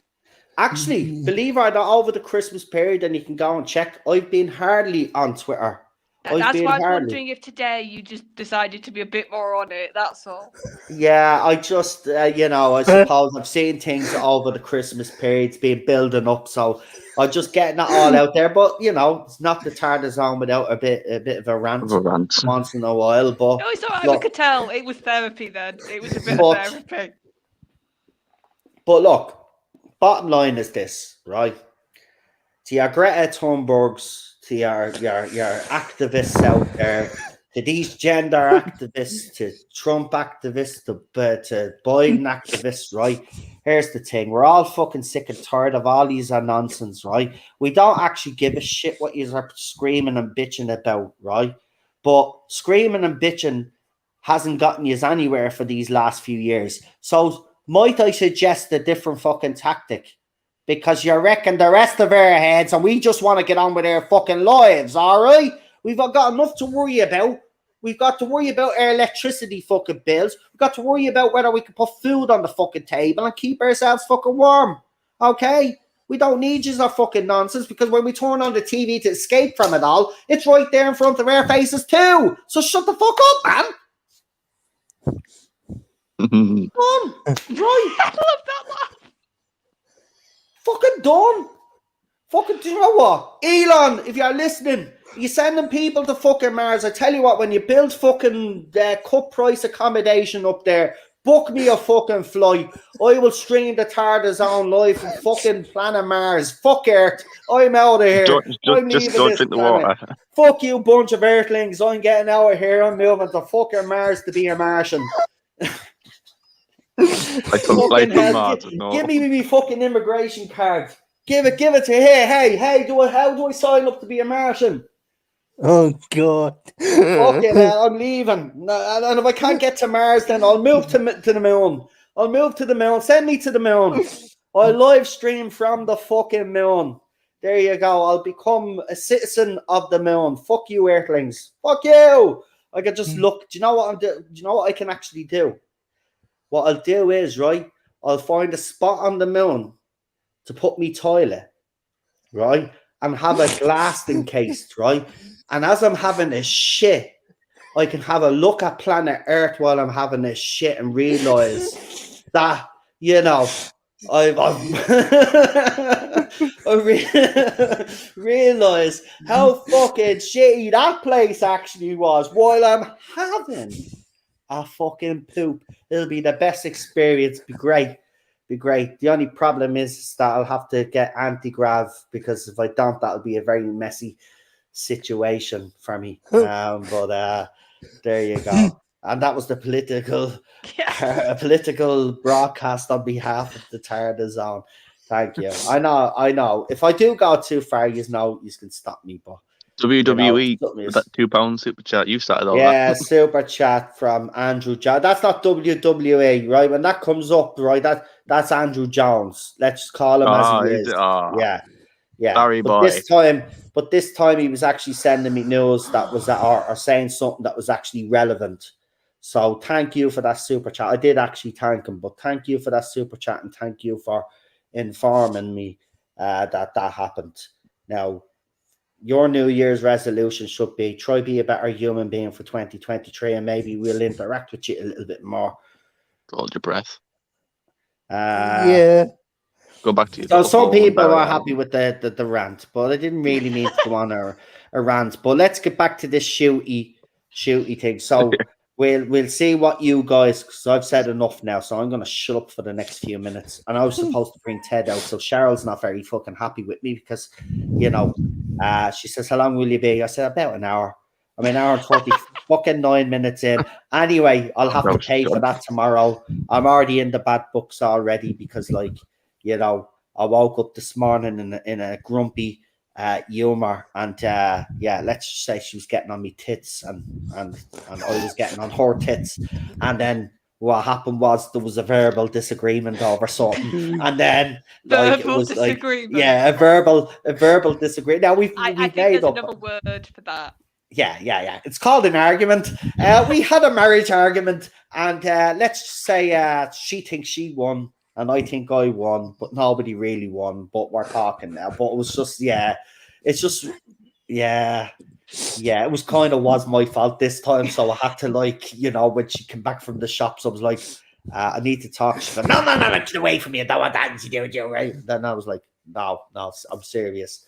Because normally I take the piss when I apologize, but I was serious this time because, I did feel bad. I said, I'm sorry. I didn't mean to have an argument with you, even though you were wrong. But anyway. Not sneaking in there. But let's get into the shooty stuff. So the scene with shooty is obviously fabricated. Maybe there's Well- other and another theory, just the cloud thing. It mightn't even be a location. What it could be disguise, and whether there's other doctors actually standing behind them.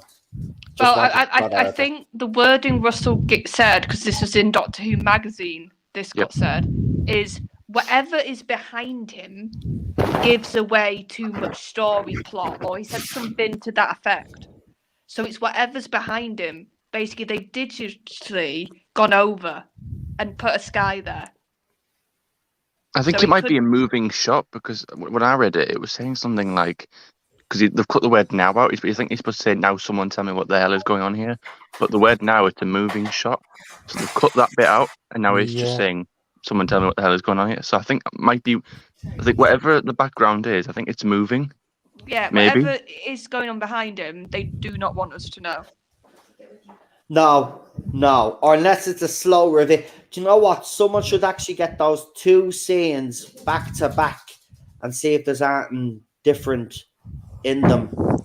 See if anything in the background changes. Because remember, one thing I will give Chibs was there was promotion that he did for Flux that was actually decent. Was all of this, the logo cracking up and slowly revealing stuff. Maybe RTD, because obviously they are going to utilize social media as well as obviously other promotion.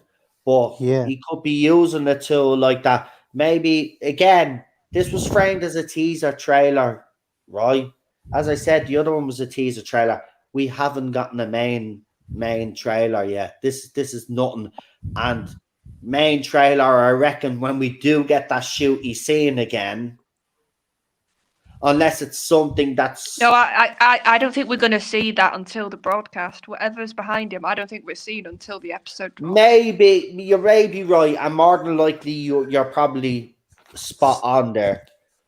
But Because maybe the way Russell phrased it was, it's a plot reason. I'm sure he said plot. Yeah, it looks I almost like I it's did just say regenerated. Gallifrey. I did say Gallifrey. JCW reviews. I have to say, I think it's Gallifrey. But again, I was actually thinking as well, what else would we want to disguise behind the cloud? Other doctors, maybe former companions, maybe former villains standing behind him, maybe standing with the Doctor. Like, we've never even thought of that. What if some of these villains in the 60s, whatever's going on, and the whole of creation, the whole of time and space is in danger? The Doctor has to actually seek help from those. I had a theory about this. I had a theory that I think we're going to get Master. I think we're going to get a recast Master. And I think if Russell really wants to do something different, I think we're going to get a Master, which is going to be a bit more like Delgado, and say, I don't want to, but I'm going to work with you. Yeah. Because of what Neil Yeah. Patrick Harris is doing. Or Neil Patrick Harris is the master in disguise as the toy maker. Ah. Yeah. I think it's going to turn out something as simple, and it'll not be anything we think it is. I think it's going to be just a kind of new character. I don't know, because the whole like you could forgive them cutting out certain parts in the background, but they've literally covered the whole background with a cloud, the whole background. So that suggests, John, that it definitely is something more. I mean, Like the obvious is Gallifrey, right? Yeah. I mean, if you're a Doctor Who fan and the first thing that doesn't pop into your head, well, what could he be hiding? If Gallifrey is not one of your answers, at least you're not a Doctor Who fan, right? Seriously. Yeah. I mean, you would, as a Doctor Who fan, you would think maybe it's Gallifrey, right? So it could be Gallifrey. But what else would drive this level of secrecy that's been in the show before that could return? Tardis, I guess. Zootech, maybe. I've always wanted Zootech to return. What if Neil Patrick Harris's character like scoops up Shooty's Doctor, puts him into this alternate universe, or like a pocket dimension or something, and whatever's in that universe is actually something that could actually defeat the Toymaker, and he doesn't want Tennant's doctor to have it, so he's going to put Shooty there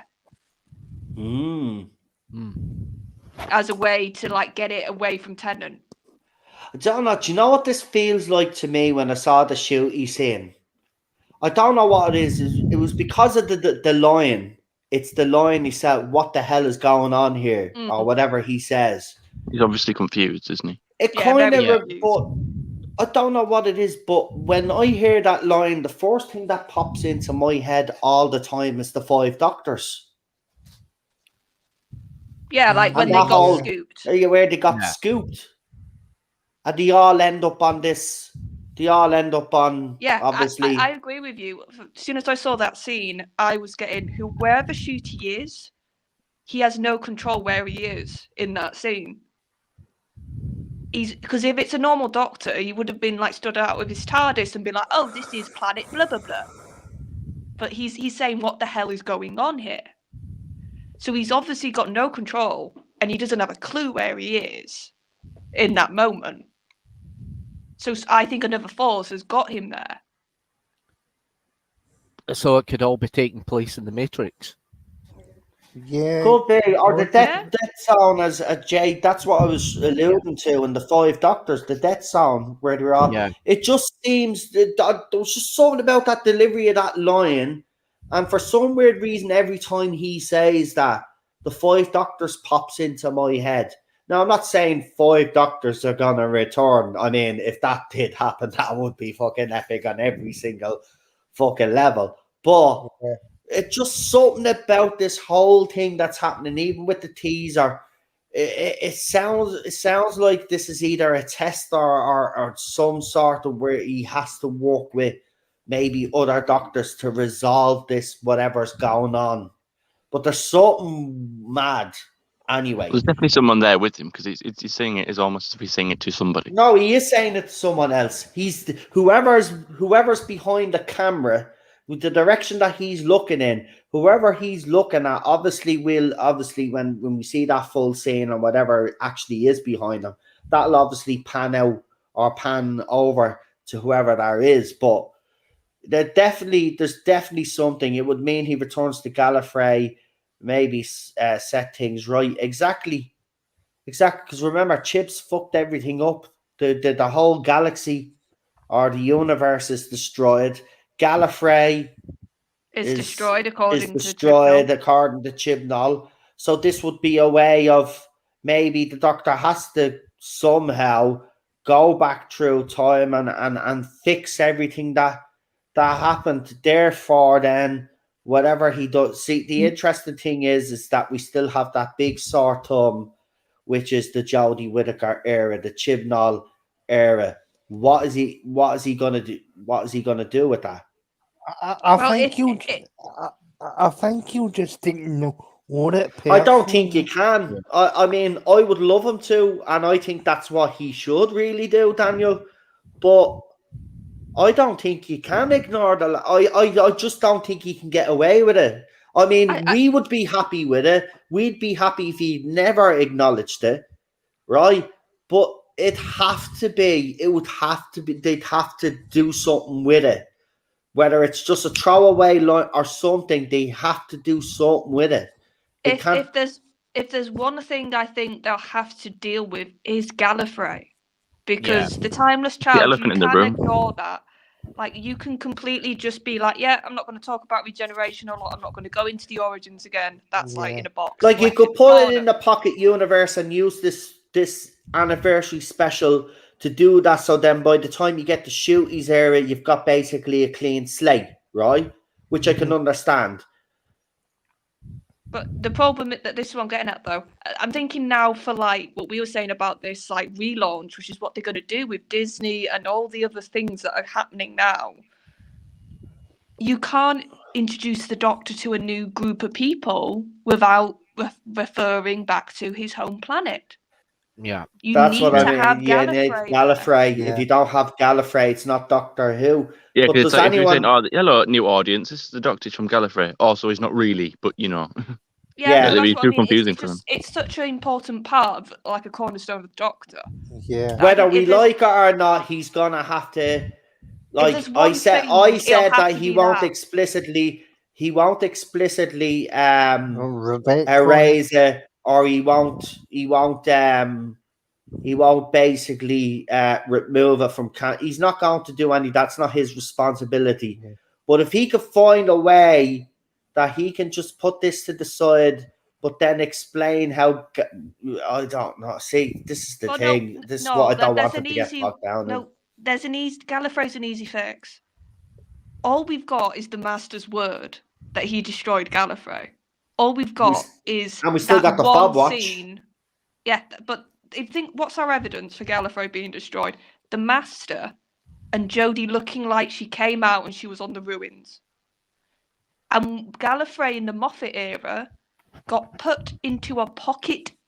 What was it? Thinking like A pocket Gallifrey. universe. It Yeah. was put out of sync, yeah. Originally it was put. No, that was the planets in the Stalin Plus. Sorry, I'm getting mixed up. You're right. It was A pocket put in universe. its own that little acts pocket like a universe, bubble. yeah, infinite So- universe. All Russell needs to do is in a single line, or even if Shooty gets put in this so-called whatever this scene is set, just say, "Oh, that was a fake Gallifrey. The Master didn't destroy it. He got tricked." Or that There's your scene, fix. it's just at the popping into me head. Or that scene with Shooty is he's there on trial at the Council of Gallifrey, and he's being fucking pulled up for all of the things that happened with the previous Bleeding Doctor. See, I Yeah. think that's too Yeah, much of could a be. complete and utter. I just think Russell's easy way out to do a bit of like, yeah, Jodie's era didn't completely happen, is just to say that whatever the Master destroyed was a fake Gallifrey. It was an alternate universe, or it was a pocket version, or it's sci-fi. You can just make that out as being fake. Yeah. Does anyone think Carol Ann Ford will appear? I think she should, considering she's the Doctor's granddaughter. Well, I will say it was the one thing that I did really enjoy about the Chris Chibnall finale at the end of his era was actually the last episode. Look, it has its flaws, but Yeah. I think that's the best thing that he has written, even though he explains absolutely nothing. See, the thing about this is he gave us, it was non-stop action from start to beginning. So it didn't really have time to slow down and explain the story. When Chips is doing something like that, he's actually good at doing that. Even though there's no loop, there's plot holes and stuff everywhere, there's enough to distract you to keep you entertained, right? Now, if he had gave us that over the last 5 years, yes, of course wouldn't be happy about the writing, but at least we could have sat here and say, well, at least we're being entertained, right? But we weren't for the last 5 years, except for the last one. For me, I did feel entertained, but the highlight for me was definitely seeing the old companions return and the old Doctor cameos, and I thought it was very well done by Chibs. If Atten, that was the one thing, in my opinion, that he ever got right with his era. He did them with class, and that's all you could want from those cameos, is that he didn't ruin them. And I don't feel like he ruined any of those returning characters. But when we all saw, obviously, William Russell, we lost our shit completely, because that was one thing that was kept from everybody, that the leaks didn't get out there, which was great.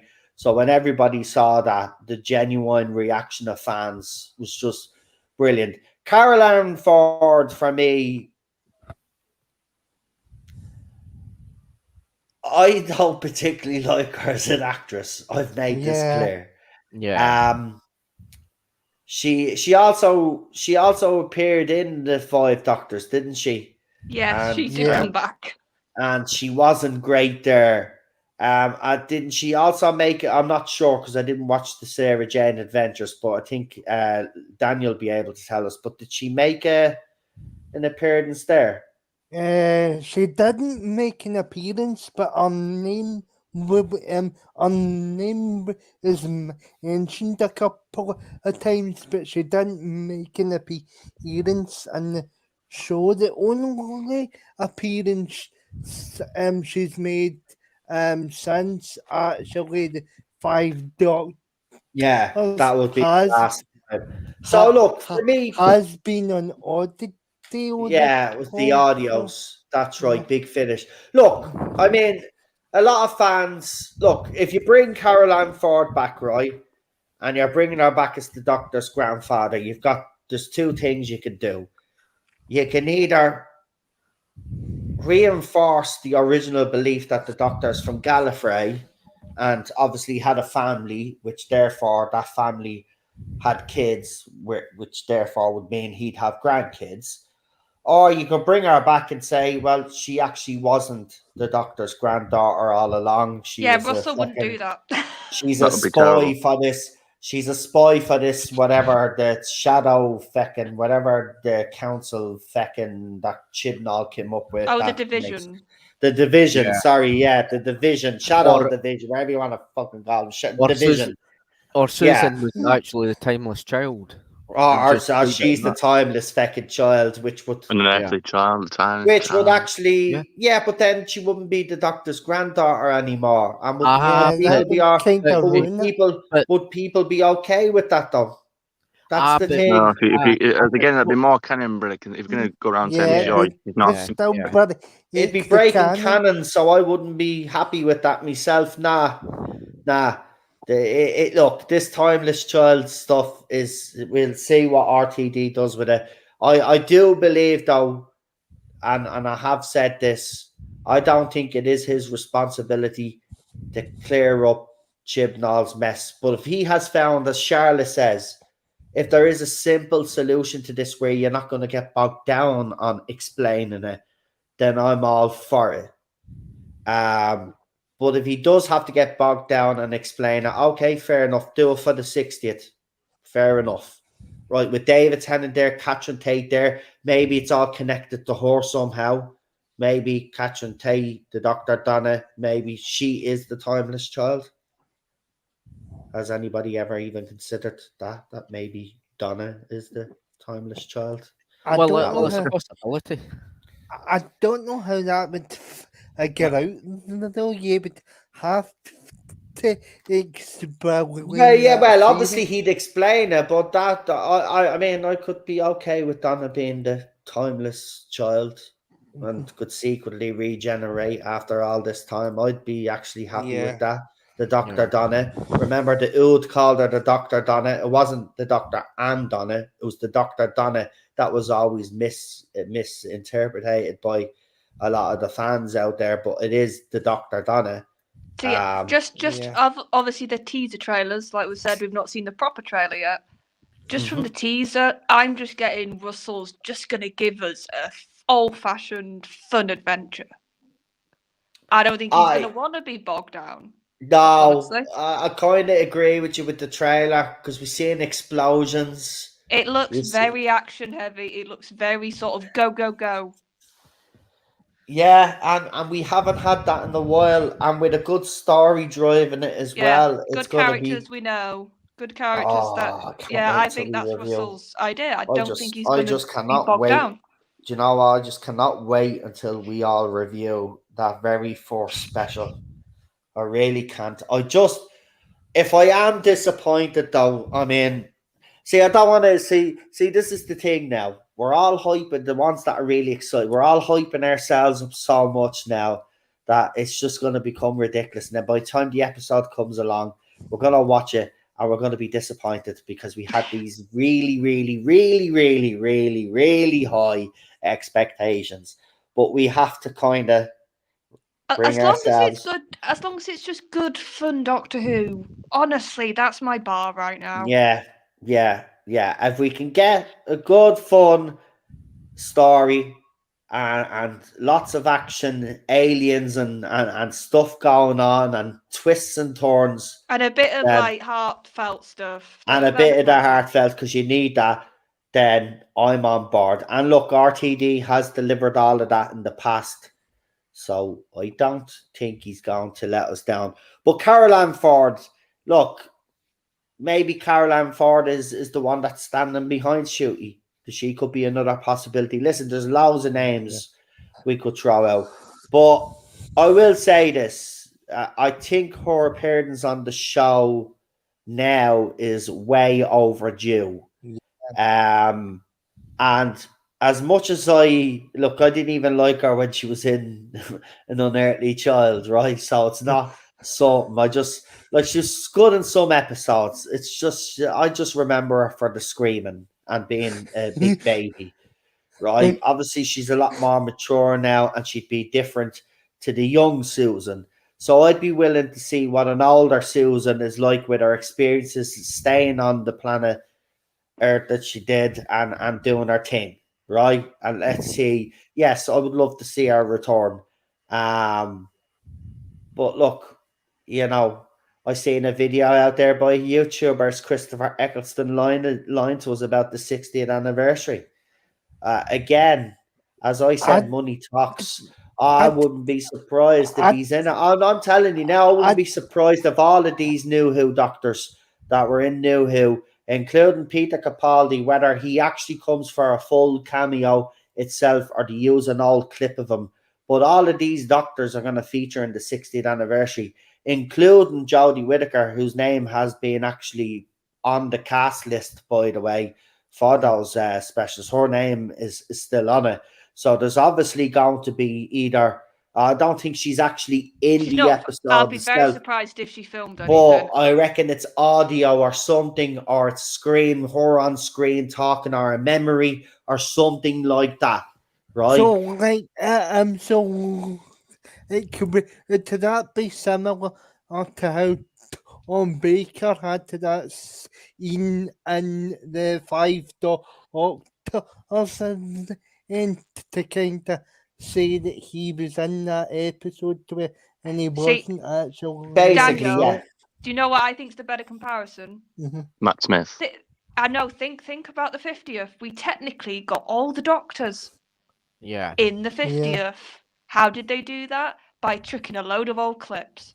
Yeah. They did, and then right at the end of that episode, then we got the famous wide angle shot of all the doctors standing there with Matt Smith. That's what I mean. They can do a lot of little tricks, and I've got a feeling if Jodie's in it, it will be very in that sort of vein. Because technically, we got Chris in the 50th because they're using an old clip. Yeah. Because and it was Moffat that teased it in the name of the Doctor, and with Patrick Troughton just running right across. Yeah, and Clara, she got there's a lot of ways doctors can be there without being there. Yeah, they will all feature. Whether the question will be is how many of them will actually be in front of the camera, or how many will be cameos due to the way Charlotte has explained the way they've done it in the past. But trust me, they're all going to it's the 60th anniversary. Of course they are. But I've got a funny feeling, there's something in me bones, and I've said this, even about Matt Smith as well. There's just something that tells me that Christopher Eccleston and Matt Smith and possibly Peter Capaldi are going to be in this anniversary special. Well, Matt's the easiest one. Matt said he'd come back he said he'd come back in a heartbeat. Yeah, he'd come back in a heartbeat. Christopher Eccleston has no filming issues either, because remember, a few months back he was bitching about not being able to get work now because he was an old white male. I don't see him coming back because but I can't see. But Daniel, the way I'm looking at it is, I don't think he's in any position now. A few years back, he was in a position where he could turn down Doctor Who.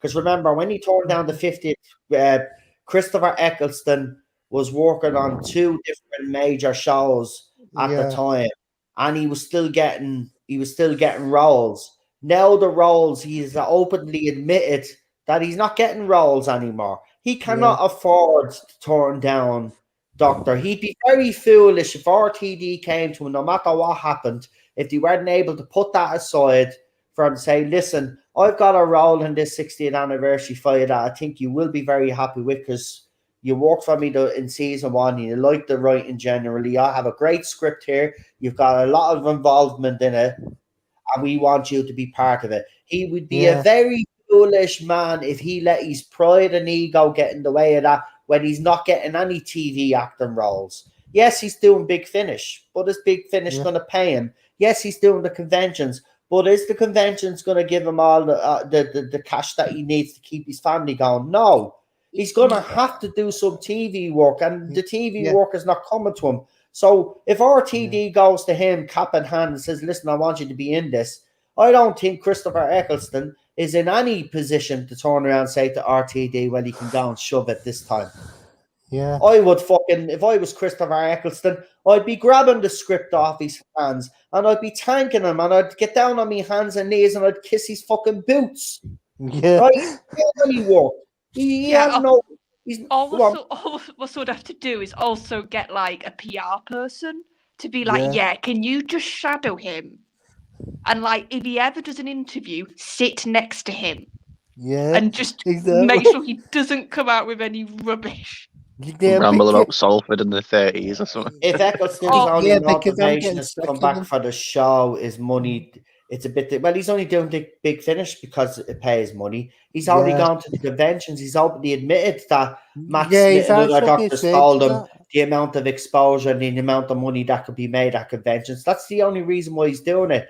He is selfish. If he was coming back to Doctor Who in any capacity on the TV show, even if it's years from now and he does decide to do it when he softens up a little bit like Tom Baker did, right? Tom Baker did it because he genuinely loved Doctor Who. He just didn't feel like it was necessary for him to come back. But I think he has regretted not coming back when he was asked, because that's why he decided to do that cameo, right? There is regrets.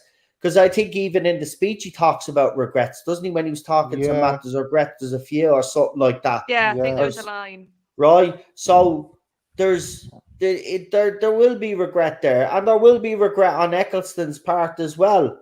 Listen, whether he likes it or not, he said he never wanted to be typecast. Listen, you'll always be typecast as Doctor Who.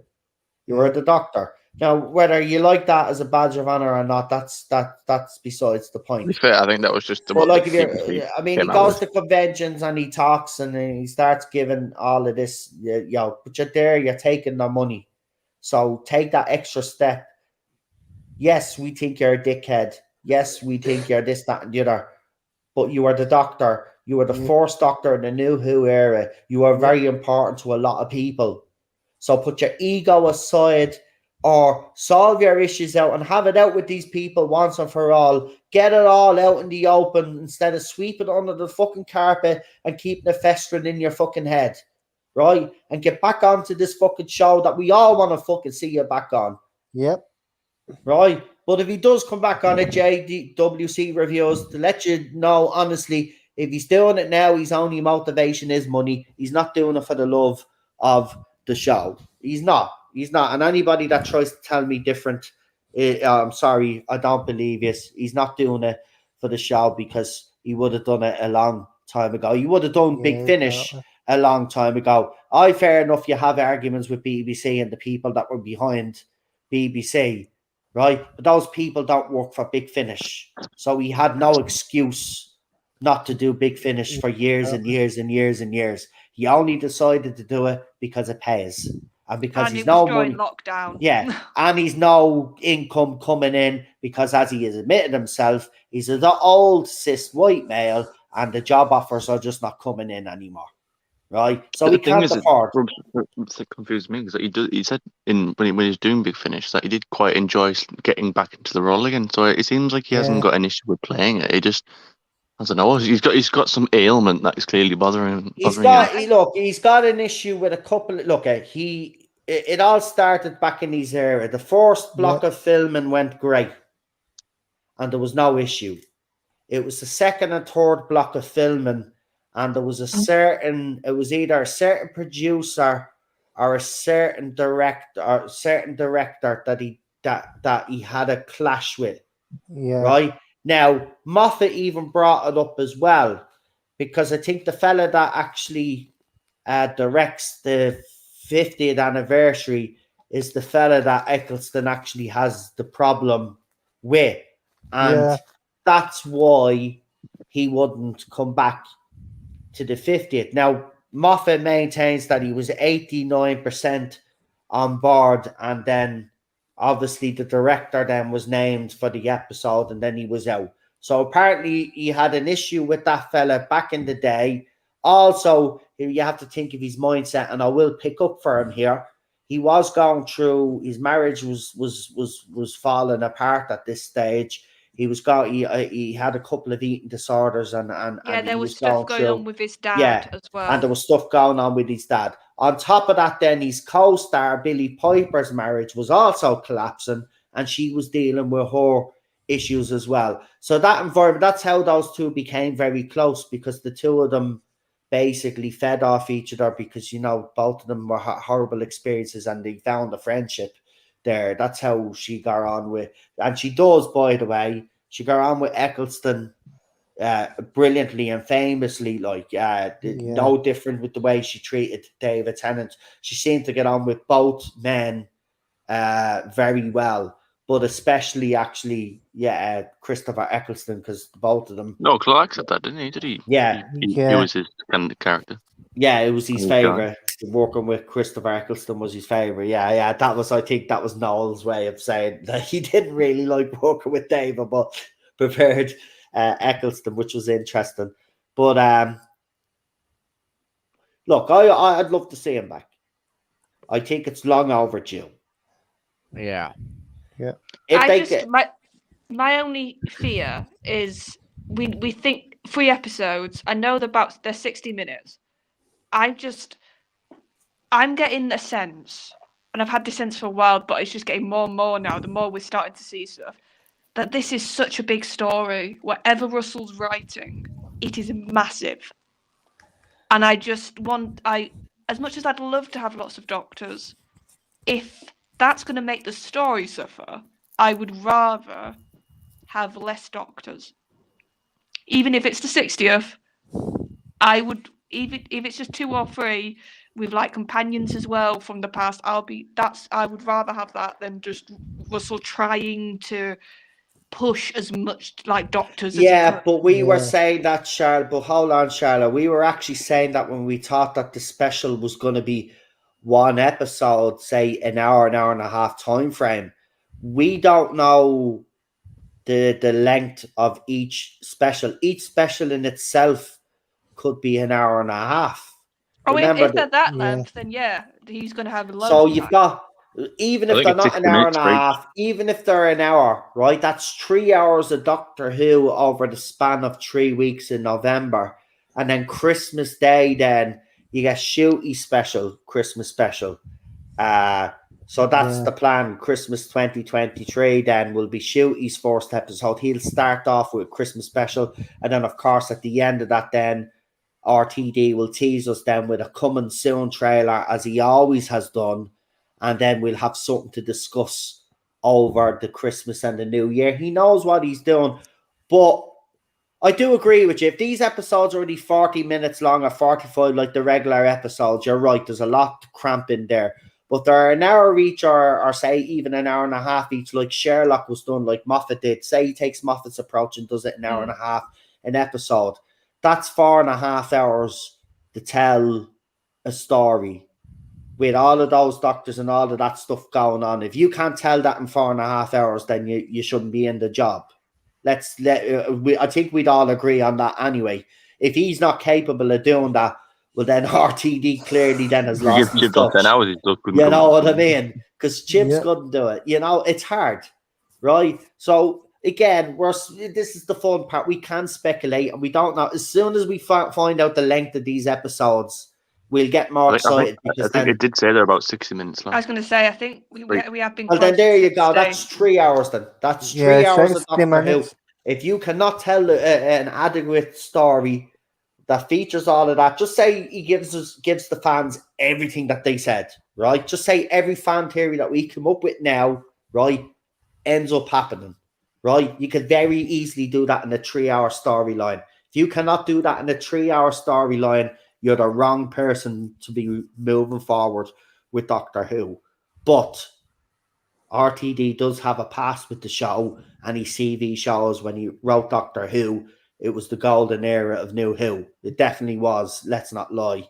It was. Without a shadow of a doubt, his highlights are definitely season 4.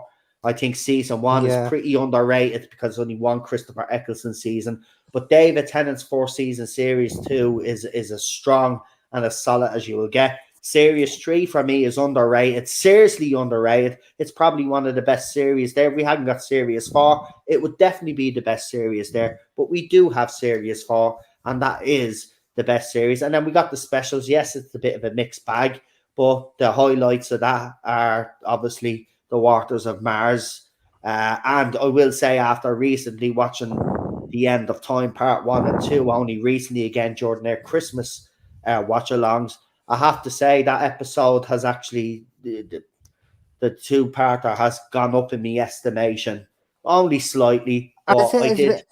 Is it as bad as I remember it being? No, Even the why me and all of that didn't annoy me as much. I think that's Yeah, underrated. I think a lot of people it didn't annoy me as much though. It didn't annoy me as much as it always has, to be quite honest. And I was actually pretty happy that he was arrogant and had a big ego enough to go and collect these rewards, because I did like seeing Sarah Jane and Martha and Mickey and stuff.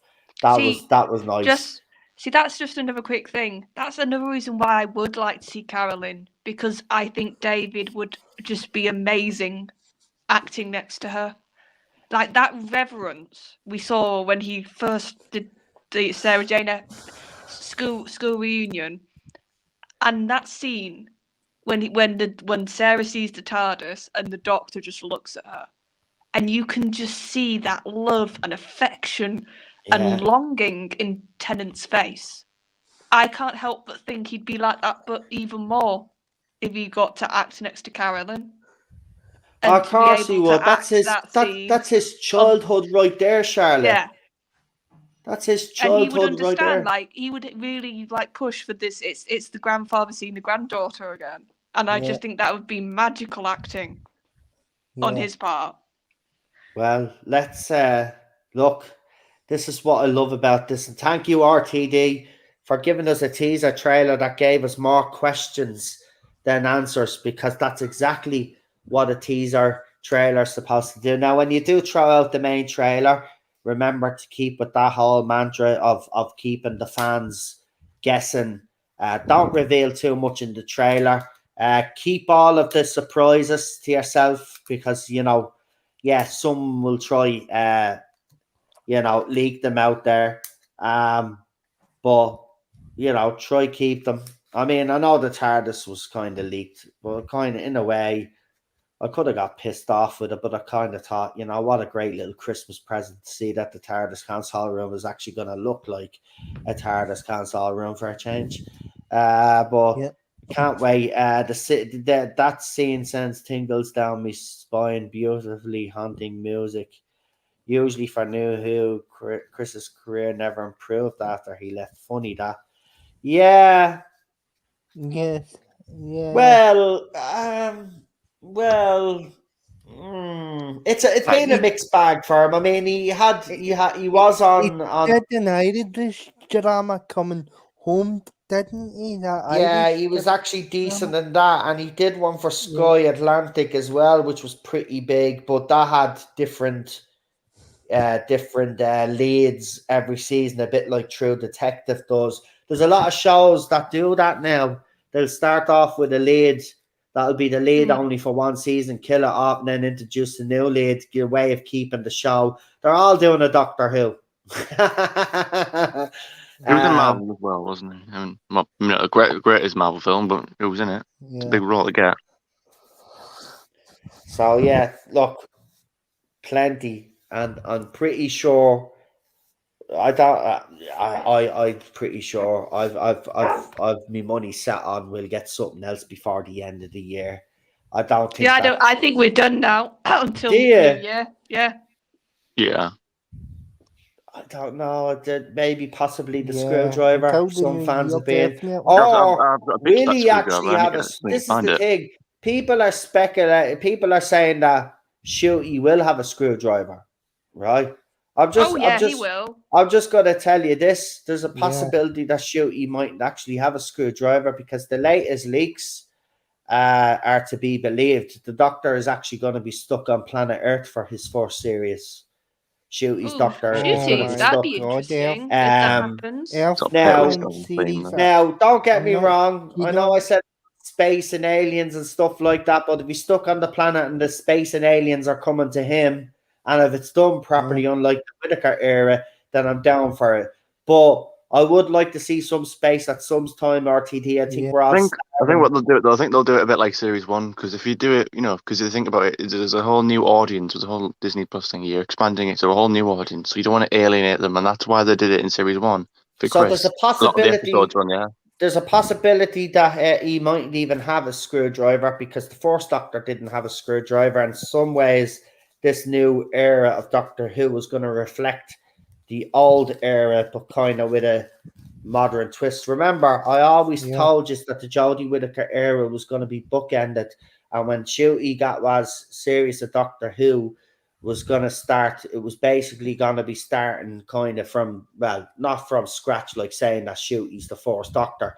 He still is the 15th, but they're going to kind of do it that way where he won't have a screwdriver like the first Doctor, and so on and so on and so on. See, So there is a possibility he mightn't even have a screwdriver. So people shouldn't, because I've seen people out there like saying, "Oh, well, maybe that's what we'll see next." I don't know, man. I haven't even seen him with a screwdriver. Tennant will have He one. hasn't I know held Tennant that. will. And if he does have a screwdriver, it'll be the screwdriver that Tennant will have, and something will happen to that screwdriver, and Shooty won't have that screwdriver. But I don't think Shooty's gonna actually have a screwdriver. That's where I am on it. He will have a new merchandise. He will have a new screw, not necessarily because you'll have Beep, because you'll have Beep the Meep. You will have all of this other stuff, right? I know, but I'm thinking for cosplay and for like the main character, like they'll want to have as many things for fans to be like, I'm Shooty's Doctor. Right, okay, I'll rephrase it. He probably won't start off his first few episodes with the screwdriver, but it might be actually introduced later into the season. I don't think they'll at least reduce the amount of time it's been used. Anyway. Yeah, I don't think it will be in the season at the beginning. I think if he's staying on Earth, like the rumor suggests, there will be no need for him to use a screwdriver. He won't need to use the screwdriver. Yeah, the whole thing though for me is though if they do that and they do introduce the screwdriver, say halfway through the season, is the TARDIS actually going to come up with a new design screwdriver, or is this the new thing now since Jodie Whittaker? Now the Doctor can create their own screwdriver. Will Shooty actually sit down and build his own screwdriver? Is this going to be the new thing going forward now? Because remember, since 2000, since Tennant, when did the TARDIS start giving the Doctor the new screwdriver? I'm just going through it. Matt Smith got his from TARDIS. Christopher already had it. Yeah, about Matt Smith's era. Right, yeah, it was. Matt Smith's a new one. Right. Yeah. So are they going to go back to that whole thing where the TARDIS is going to create the screwdriver? It makes more sense that way. Are they going to give us a new way where the Doctor actually designs and creates their own screwdriver? And this time then the Doctor can actually fix the whole wood setting thing. Yeah. The screwdriver's already had an Achilles heel, and the Achilles heel is wood. So if the Doctor can actually build their own screwdriver, then they could build it so it's not immune to fucking wood. It can fucking wood. I never understood how Jodie made an alien technology from Sheffield steel. Exactly.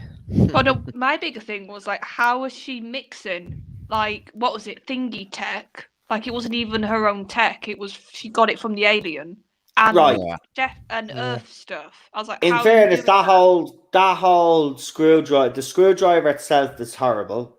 The explaining on how she melted the metal and stuff like that, and the components she used was crap.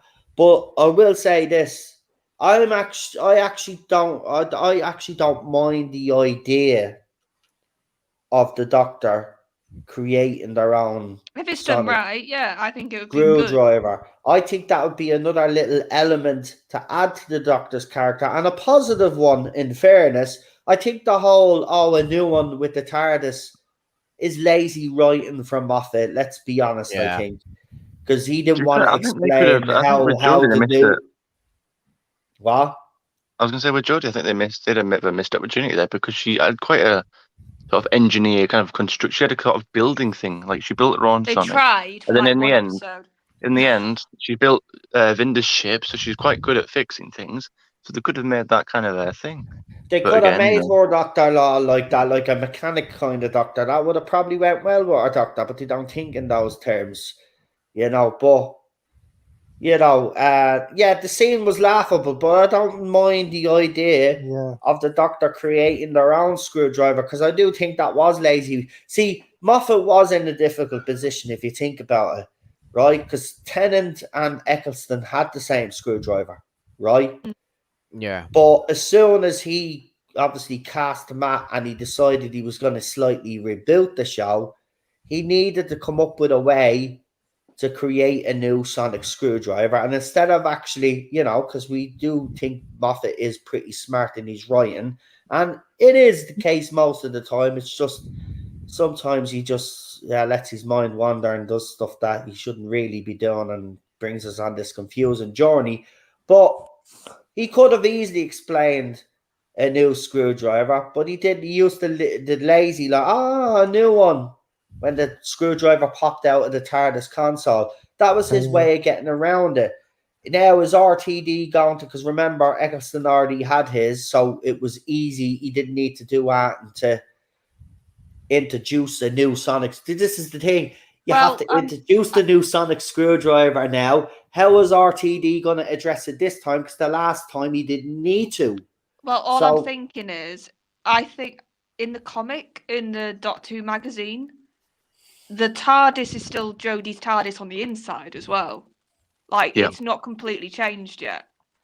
So I would guess, and I don't know if it's been seen in the panel, I would guess he's still got Jodie's Sonic.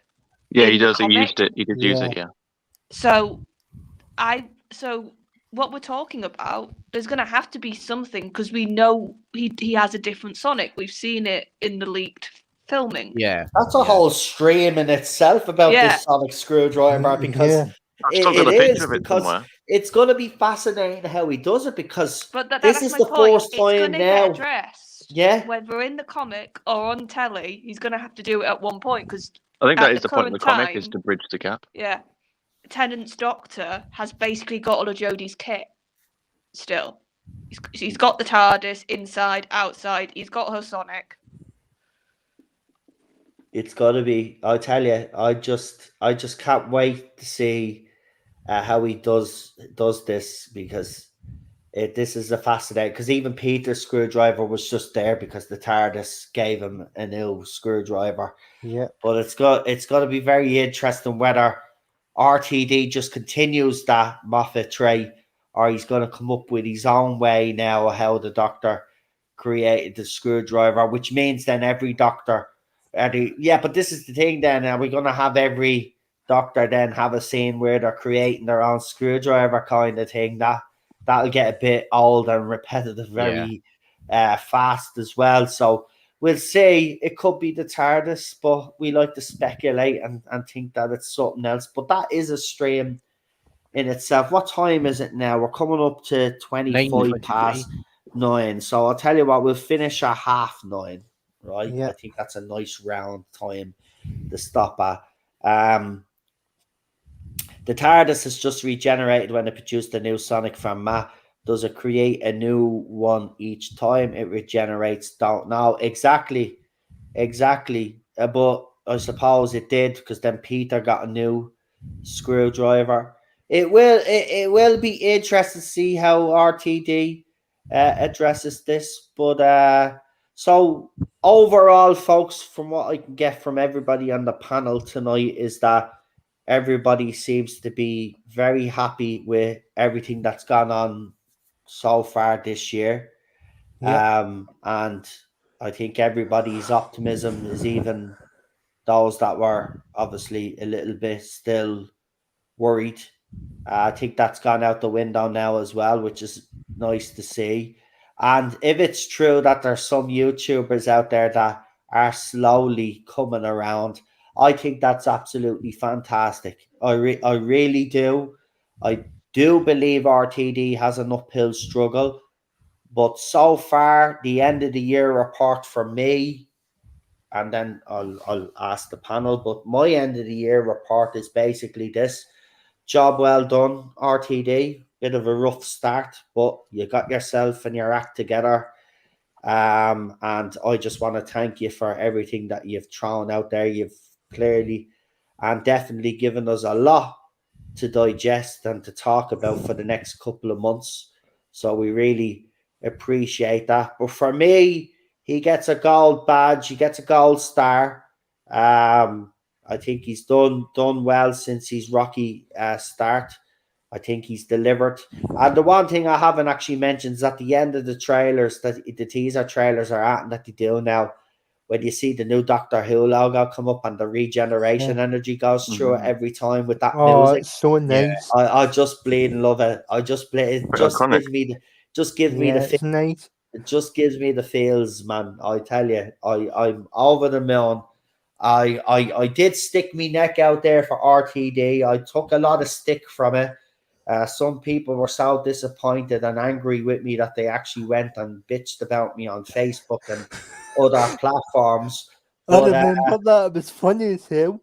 but again, you know, at the end of the day, right? If you're not willing to give someone a chance to prove that they can actually do the job, well, then there is no discussion to be had because you've already made up your mind. But just because you've made up your mind doesn't give you the right to judge me or others because we haven't jumped on the bandwagon and agreed with you. At the end of the day, we're individuals and we have independent thought, or so I thought. But apparently, because I was bitching and moaning about the Jodie Whittaker era for 5 years, people expected me to do the same for the RTD era. Well, I'm sorry to disappoint you, right? When RTD gives me something to complain about, I will come out and complain, which I have. When he did that interview and he did the other stuff, I complained. I said there's a time and a place, and I did. I complained about it. But I will not complain for the sake of complaining, right? And I won't complain because you have a problem with a black man taking the role as the Doctor.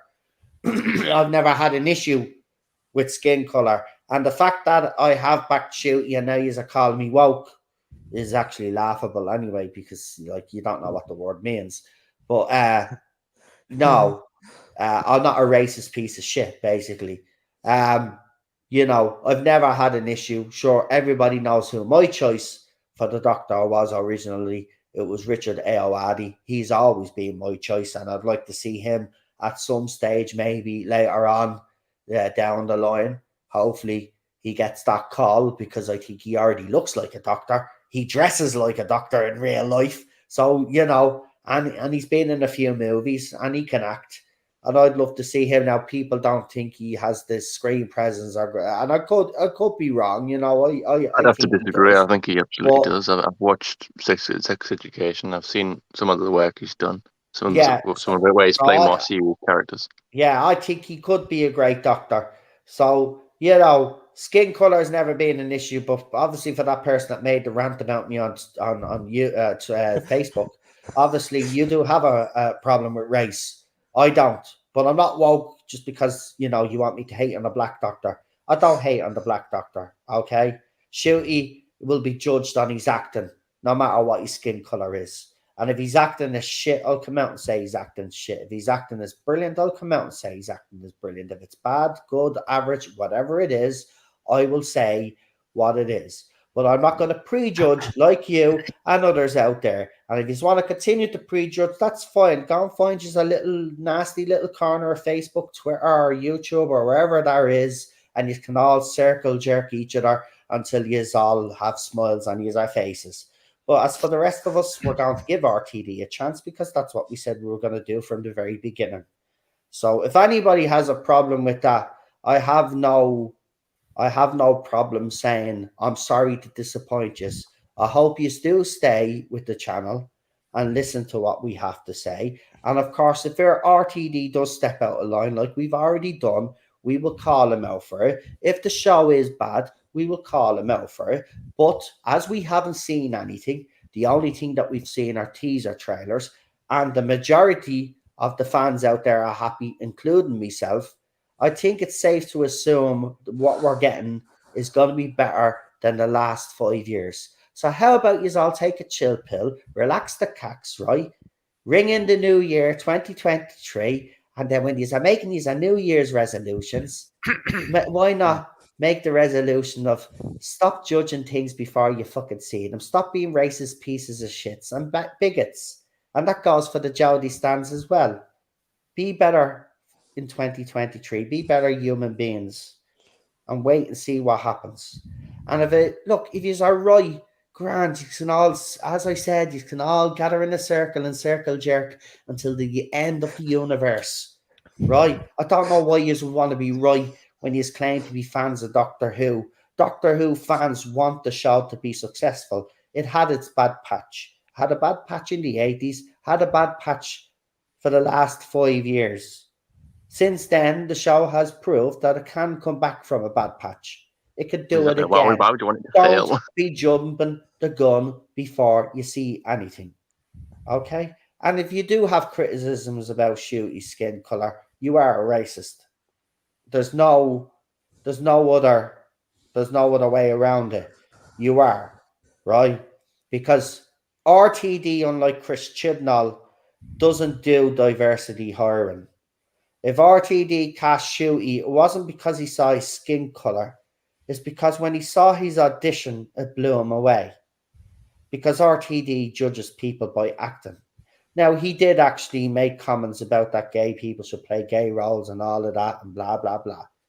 Right? He could say whatever he wants. Right? And that is true for other TV shows that he wants to do if that's what he chooses to do. But he knows Doctor Who is a completely different animal than any other TV show out there. So certain beliefs that he might have for certain shows or the ways things are done doesn't necessarily mean that that's going to translate to Doctor Who. So he's all need to relax. Even the shows that he has done, Queer as Folk. Exactly. I mean, the cast members in that, I think that was Adrian, the Irish bloke, isn't it? He's not gay, real life. Yeah. See, Exactly. they just look. People just need to relax their cacks, right? Nobody's sold out anybody. I haven't sold out anybody. You know, I haven't gone woke, right? I'm still the same old Noel, right? I'm just taking lessies or bullshit now, right?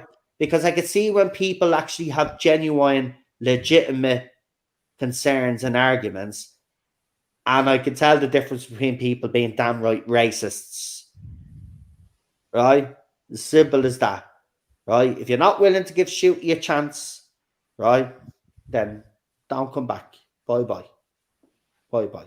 We'll judge him on his acting. And if he is shit, we will say he's shit. And we won't be afraid to say he's shit. And of course, then you'll have Mr. You-know-who and all them call me a racist next. Right? It's going to come. It's going to come if Shooty is shy. Right? Because you know I won't be able to sit here and not say anything. I will come out and say it's crap. He's crap. Right? If he is crap. Right? And then, of course, I'll be labelled a racist. So get ready. I'm being labelled a racist t-shirt. I'm going to make them up for next year, right? I've been labelled a racist. It's okay. It's already happening with Witcher fans. We're all racist. Oh, yeah, so yous are racist. Yous are racist and misogynistic and I've seen all of that shit as well, man. Hang on, guys. Don't you know, The Witcher's got the first kiss between two men. Yeah. Wow. Wow. Apparently. Do they? Wow, I remember seeing... And the same media who also gave it bad reviews are now saying we're all racist. What does that make you guys then? They brought out a movie. They brought out a movie called Bros, right? And it flopped, right? And they're accusing the audience of being homophobic, right? So but I want to address that because that is a serious accusation, and I'm not actually taking the piss, but I want to tell the people and Hollywood and all the other gobshites out there that are saying that we're all homophobic is the reason why the movie flopped. Right now, if you're going to accuse the audience of being homophobia, right, because you wrote a shit movie, and by the way, that's why it did flop.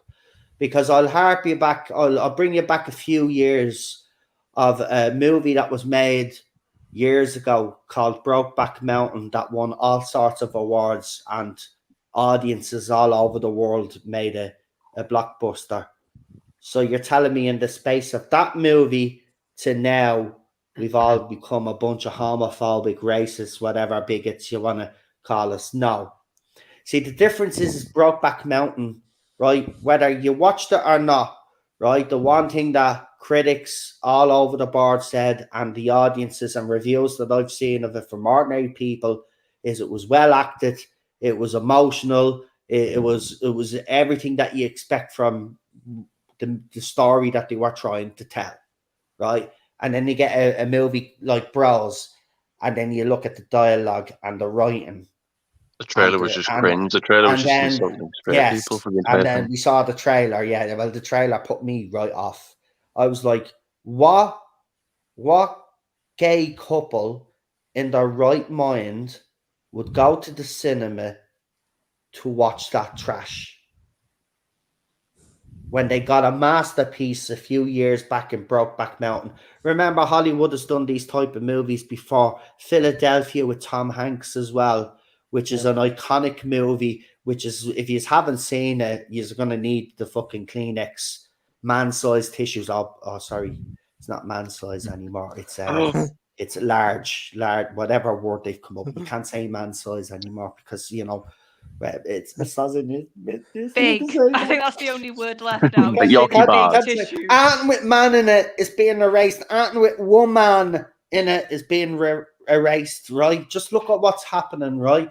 This is a mirror image. We're not exactly as bad as the bad Germans of the 1930s, but a lot of the ideas and the stuff that they had are actually enforced today in society by the left-hand side, radical left of this society. And we're seeing it playing out now. The reason why Bros failed is because it was a bad attempt at humor.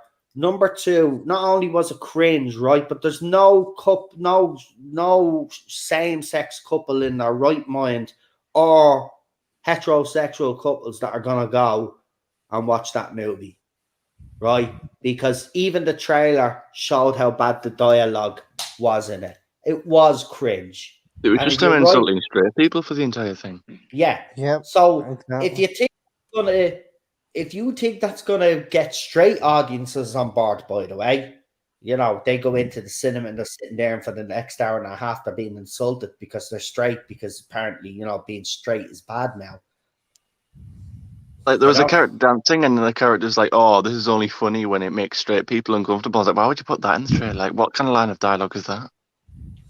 Yeah, and it's like with the whole Witcher thing, it's like, if you're going to do a show that's got no characters that anybody recognises from the main show, maybe people aren't going to be as interested. I think it was Lee that made the comment. I think it was either Lee that made the comment, or it was actually in the trailer, this very same movie where the comment was made. I preferred when the gay scene was underground, because it was obviously more pure. It was whatever it was. Only obviously the gay scene. We have a bit of a gay scene in Dublin. I've played a lot of gay bars. If you've never been to one, right, it's one of the best times you will ever have. I'm not going to lie to you. Music's banging. Everybody's just having fun. There does be women there as well, because remember, a lot of single women go there because they don't want to be hassled by men, so if they want a night out without any blokes coming onto them, they go out with their friends, a whole gang of them. And we used to have a load of girls there DJing in the late 90s, early 2000s. I was did the gay Dublin scene, did DJing, and I tell you, man, the stories, the crack. I tell you, it's some of the best nights you'll ever have. That whole scene is crazy. Now, there's another darker side to that scene, which Lee has witnessed and seen. I never seen that, but it is actually true. It is actually true what they say. When it's like these new kids today, they just don't Got it easy. understand the struggles and the stuff that Lee had to go through, to get where they are today. I mean, they don't realize how privileged they all are. They're living in a society now where there is still discrimination. Nobody can deny that there is still discrimination out there. Of course, there always will be. Unfortunately, there's always bad apples in society. That's just, and it's played out throughout history. We will one day fully eradicate all of that. But the only way we can do that is by educating and continue to educate over the years. But not the way they're doing it now. Not the way they're doing it now. People are saying that the cases in homophobia are on the rise. Right? I see a lot of it. I see a lot of homophobia aimed at our good friend Lee, who'll be joining me on Friday. Right? Every day he's on Twitter since he's gone back to Twitter. Yeah, I've seen it. It's horrible. There's someone attacking him because he refuses to. Him personally, he refuses to accept a trans male as a gay man. Now that's his opinion, right? And whether you agree with him or not, and I've no dog in this fight. I'm a straight man, so I have no say in this. It's not my, like, I will stand with Lee side by side. He knows that. Yeah, I think we all would on this panel. We'll stand with Lee side by side, and we would, right? But we won't until we're asked, because it's not our fight. You know what I mean? We don't know everything that's going on, so we have no right to say anything. But the level of homophobia I see aimed towards Lee is heartbreaking. But I've been speaking to him a lot on Twitter, and it's like I've seen a lot of the screenshots that he sent me, or I've spoken to him about, and it's all like just forcing him to accept male vagina. Like, he doesn't want to sleep with that. That's not what he wants, and that he's getting told that he's in the wrong for daring to like what he likes, and it's just wrong. It's disgusting. That's what I mean. Look. The bottom line. This is what's happening here. Women are being erased. Men are being erased. Straight men, straight women are being erased. Gay and lesbian women are being erased. Right? All for this cult ideology that's going on, which I'm not going to speak more of now, because I've probably said, well, I haven't said that isn't against YouTube's terms and policies, but I don't want to go any further just in case any of us, including myself, slip up. So we will leave it there on that one. But I just think it's all. And also at 9:30 we were stopping the stream. Yeah, I was just about to say that. The world has gone crazy. But anyway,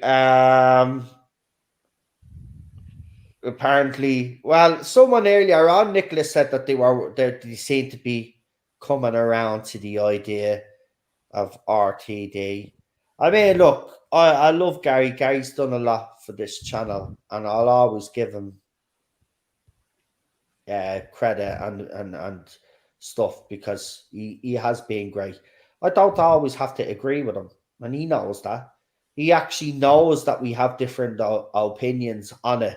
But I'm hoping that Gary is one of those that RTD can win over, because I remember seeing his face after the Timeless Children stuff. You've all seen my reaction on my channel, but then when I went onto his channel and when we all saw his face, he was like everybody in the fandom that night.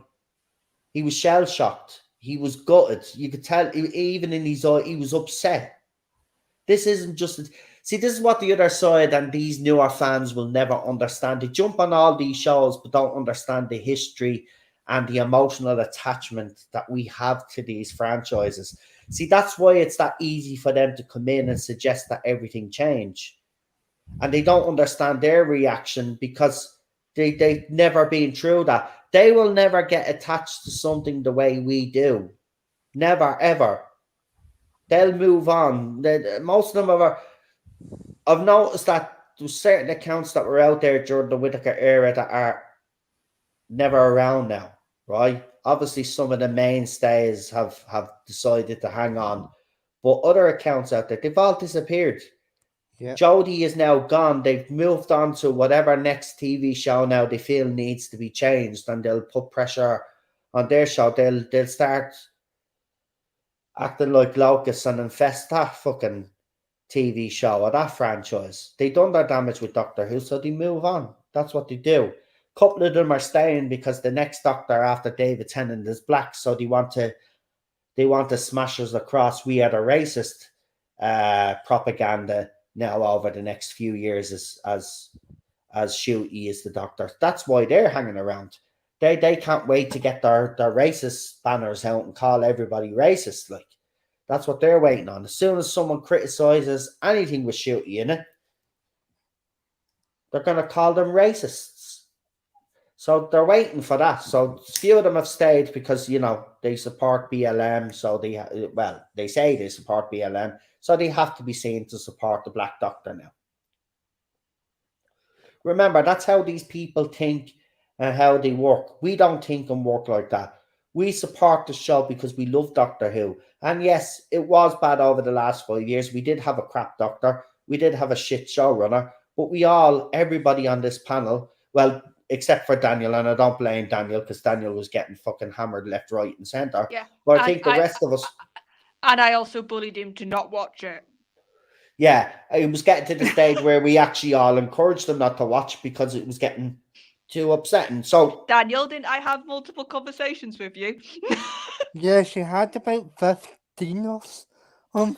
yeah, of course he did, because you don't listen to the first one, so we have to reassure you 14 other times. Because, but you know what? I will give it to you. I've noticed over these last few months, especially though, is that you're starting to ignore all of this nonsense now, and that's what you need to do, man. Just do what you're doing on your channel, do all the stuff that you're doing. You're doing your FIFA streams now. I can't believe you actually got FIFA 23. Terrible though. It doesn't matter. We should play together. We should play together against other people, because don't worry, with the two of us on the team, you mad Scottish man and me and mad Irish man, we'll just scare them off. We'll just start screaming at them. If you don't let us win, we'll win every game. No, but we should play together, because it's different when you play together, because you're not always on the ball. You can pass it and stuff like that, and it'll be good. We should do that now that you have the game. That'll be a bit of fun. And Cinnamon has the game as well, so maybe we should do a little tourney or something. And you can play at your own level. That's the thing, as I said, you play at your own level, and then obviously if we do get to play each other, then obviously you'll have to bring your A game, because I'm not going to go easy on anybody. Well, yeah, it wouldn't be the first time the English has beat the Irish. I hate all of that.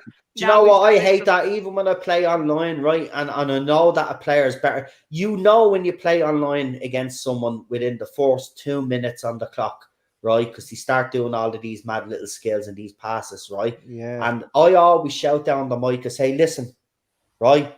You're obviously a better player than me. If you're not going to play the bloody game, you're going to do this the whole game, then you can leave.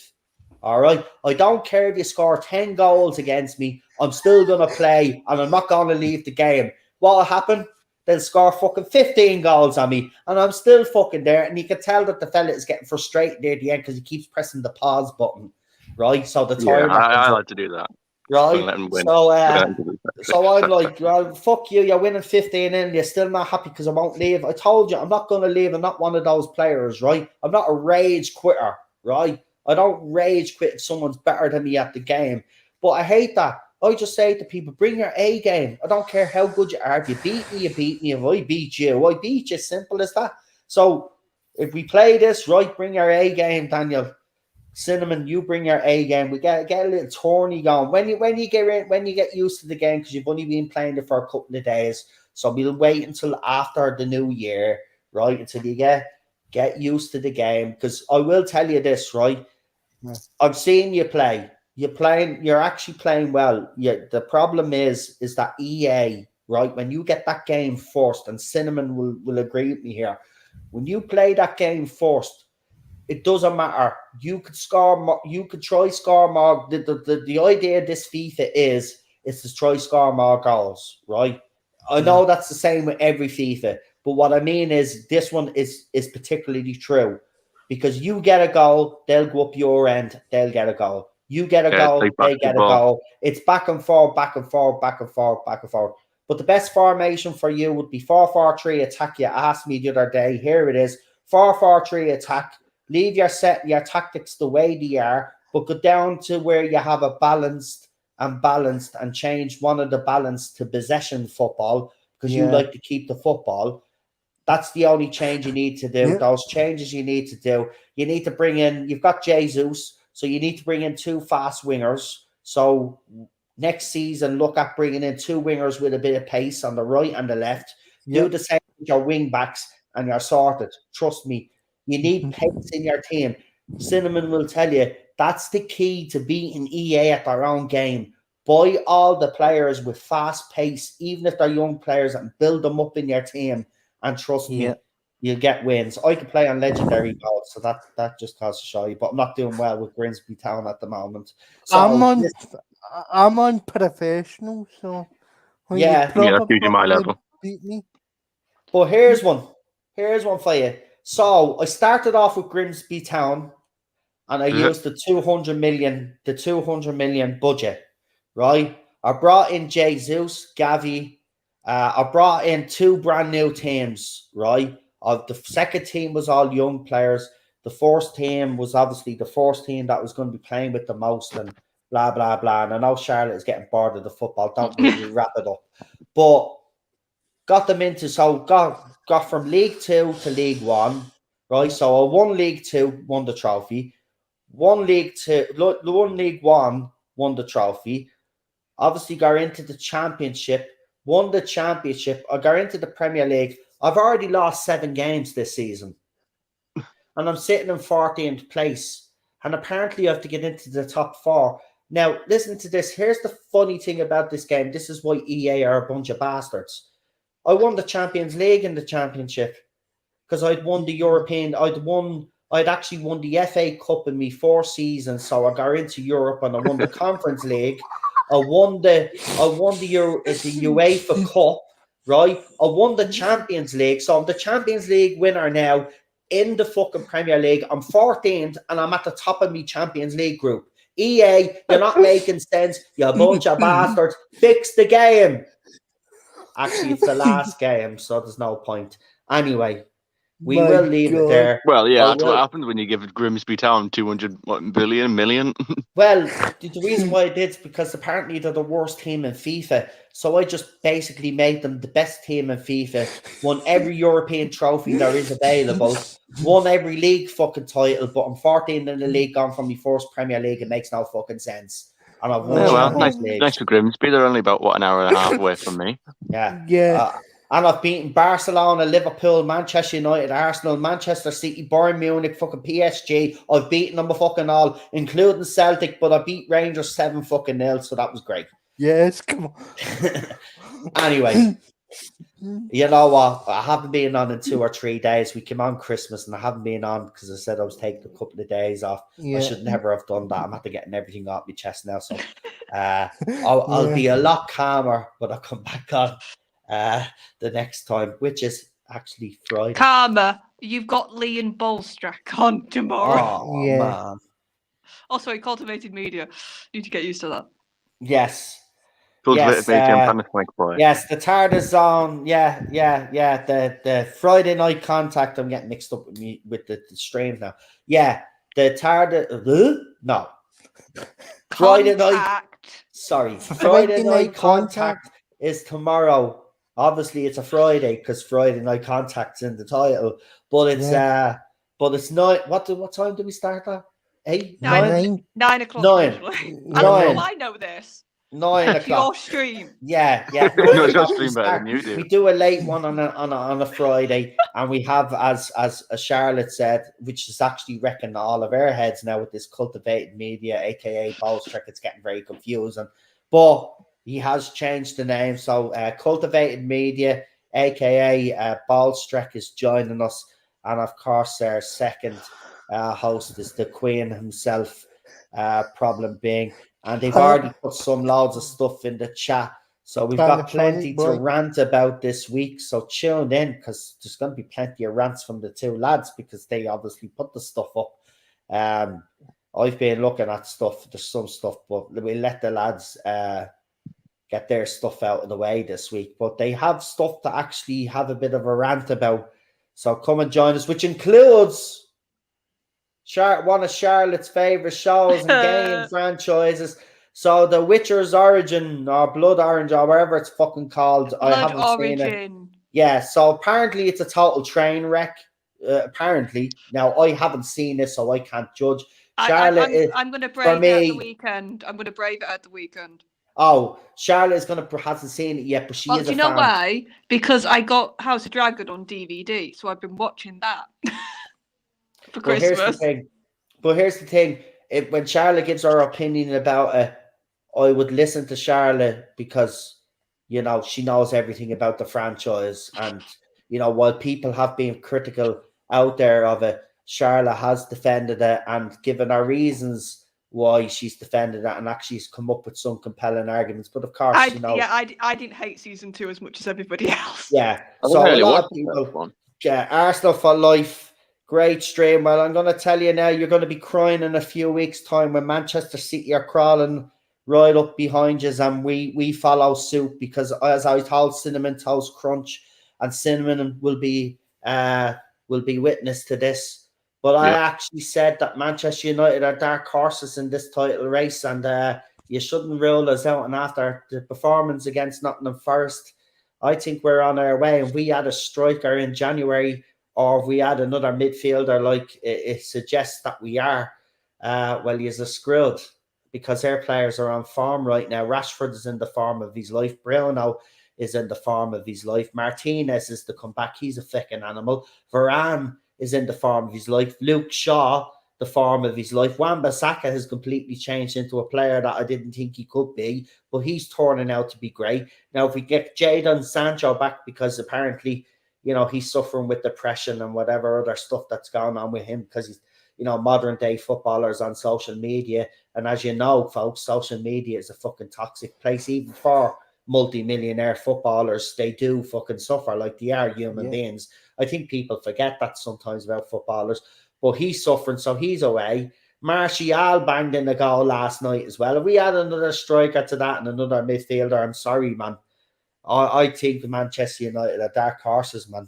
I'm not saying we will win it, but I think we've already beaten Arsenal. We've already beaten Liverpool. We've already beaten Chelsea. We didn't beat Manchester City, hammered us. I think we got beaten by Spurs, though, which shouldn't have fucking happened. But if we win those reverse fixtures, we're in the mix, man. Because Liverpool are nowhere this year. Liverpool are finished this season. They're not going to come anywhere near the top 4. They're done. Newcastle as well. I wouldn't rule out Newcastle getting into that top 4 either. So Arsenal get a few injuries. See, this is the problem. And United do have that problem as well. But if we bring in a couple of players to reinforce the ones that we have to keep, and if they improve, then we have a good squad. But Arsenal don't reinforce in January, you lose 1 or 2 in midfield, and you've already lost Jesus. Yeah, after your little football run, I need to go. Right. So I'm done with the football now. So anyway, Manchester United, dark horses. I said that's Cinnamon Toast Crunch. He's me witness. That's all I just wanted to say. All true. And up the Red Devils and fuck the Gunners. Sorry, but I couldn't. Come on, you on. I mean, if you're gonna come in here and give me our Arsenal shite, I'm gonna give it back to you. I'm only messing. Football banter, we love it. Anyway, can't wait for the football fixtures. But let's go around the panel as we always do. And we will start with the Queen first, because I know she has to go. So Yes. and it has been a while. So women, ladies first, lads, right? And that's the way it is. Like you treat There's me like nothing a wrong with a woman, bit of on it. chivalry on this channel or opening the door for a woman and any of that. And anybody has a problem with that, well then, do you know what? You can't see me right now, but I'm sticking me 2 middle fingers up. Yeah, whatever. Anyway. No, just tick boxing. Go Yeah. ahead, Queen Charlotte. Yep, so you'll catch me on Type 40. I think tonight we pre-record, me, Ian, Matt, Pot, we all talked about the teaser with Dan, so you can hear my opinions a bit more and a few others. And at some point in the new year, the live streams, Thursday night, Type 40 Live, we're just on a bit of a break, so you'll catch me there. And Daniel's channel when we get back to our TV reviews and other streams. And then when I get my schedule together and everybody knows what's what and we see what days are what, then we'll let you know what days Charlotte is on here, of course, because like, you know, she is part of the furniture. And I will, I know. And at some point I will watch Blood Origin, and if people want to know what I think, I'll happily tell them. Because I'll tell you what, because next year what we'll be doing is obviously we want it just to be me, Chris and Lee for now to get settled in it. You know, this will be our 4th week now, so that's actually good going. Our 3rd week. No, 3rd week. I think is it? I'm getting confused. I think it's our 3rd or 4th week anyway. But we want to wait until we're a good few weeks in. And then what we're going to be doing then is we're going to be bringing an extra guest on with us, the guest with us for that night, if you know what I mean, instead of bringing on 10 people, like, you know, because I don't think that, personally, I think the smaller the panels are, the better. Yeah, but that's what we're going to do when we get into our stride with Friday Night Contact, and it's a few more weeks into the new year, then we will be trying to get some of you regular guys on that have supported the channel. But Lee and Chris have also said they'll look into seeing if they can get other guests that have never been on the channel before, because that's the whole point, isn't it? To bring new people on. So Charlotte, I'll see you soon. Thanks for coming on. Bye. See ya. So yeah, so we got plenty planned and stuff, and yeah, just it's gonna be very interesting. I look forward to hearing Charlotte's opinion when she watches Blood Origin. Exactly, because you know she knows her stuff. Look, I've played the games and stuff like that. And when she was talking by just playing the games, I knew she knew her stuff. Now, obviously, the novels and the other stuff go into it a lot more detail. But I could tell that she knows what she's actually talking about. She's not one of these people that claim to know what they're talking about. She actually does know what she's talking about. So when she gives opinions on The Witcher, you know, I listen to Charlotte anyway, myself, because, yeah, I think she has a good grasp of what's going on. Listen, look, people are entitled to be angry out there, right? And we see it all the time. And if YouTubers want to focus on the negative side of things all the time, well, that is their prerogative, and they can do that. You know, who am I to tell them how to do what works for them? You know, in fairness, if I had went down that route, you know, that's the thing that kind of pisses me off. People think that I've actually gone down that route. If I went down that route and I was as toxic and negative as you thought it'd be, well, then I'd be sitting here with 100,000 subscribers or something. Yeah. I wouldn't be sitting here with only 2,000, whatever it is, subscribers that I have. It's because I was willing to also talk about positive things out there. I didn't just talk about negative things. That's the impression people get. We didn't always talk about stuff. I did movie streams, TV show streams. We did Rick and Morty. Obviously, all them stopped because we found out. Obviously, we stopped them at some point, but then we found out poor Alpha had passed away, and he was on a lot of those. But we did Sliders. We did the movie zone. We did the new Who Zone, classic Who Zone. We did reviews. We did watch it. Exactly. But everybody only focused on was all the negative stuff I said about this era. That does not define this channel. It never has. But a lot of people thought after the era was gone And this is the thing that they don't understand about me. You thought when they say a lot of them were bragging, "Oh, don't worry, the Tardis Zone will be gone after the Jodie era is finished," because Yeah, he'll but he have was dying, didn't he? because he'll have nothing negative. He'll have nothing negative to say, and his channel will die. My channel will never die. My channel will die when I die. That's when it'll die, right? It won't die because as long as there's fans out there that feel they're not being listened to, right? And as long as there's like-minded people out there that have opinions like I do, and mightn't put them across the way I do, which is fair enough. I do understand that I do come across as a bit harsh sometimes, but that's just the way I am. I'm not. At the end of the day, you can polish a turd as many times as you fucking want to polish a turd. A turd is a fucking turd, and I'm not going to say it's any different because they've decided to polish it up, and that's what it was like with Doctor Who, and it just spoke me mind. And I'm sorry, you've probably never heard anybody like that speak in the fandom like that before about the show and come out and speak like that, because everybody likes to be very reserved in this fandom and sit on the fence and not tell how they truly feel, but just kind of pussyfoot around it or walk on eggshells. I will never do that. What you see is what you get, right? If I don't like something, I'll tell you I don't like it, right? If I think it's shit, shit. If I think it's great, right? Chris Chibnall did not give me, actually, sorry, wrong.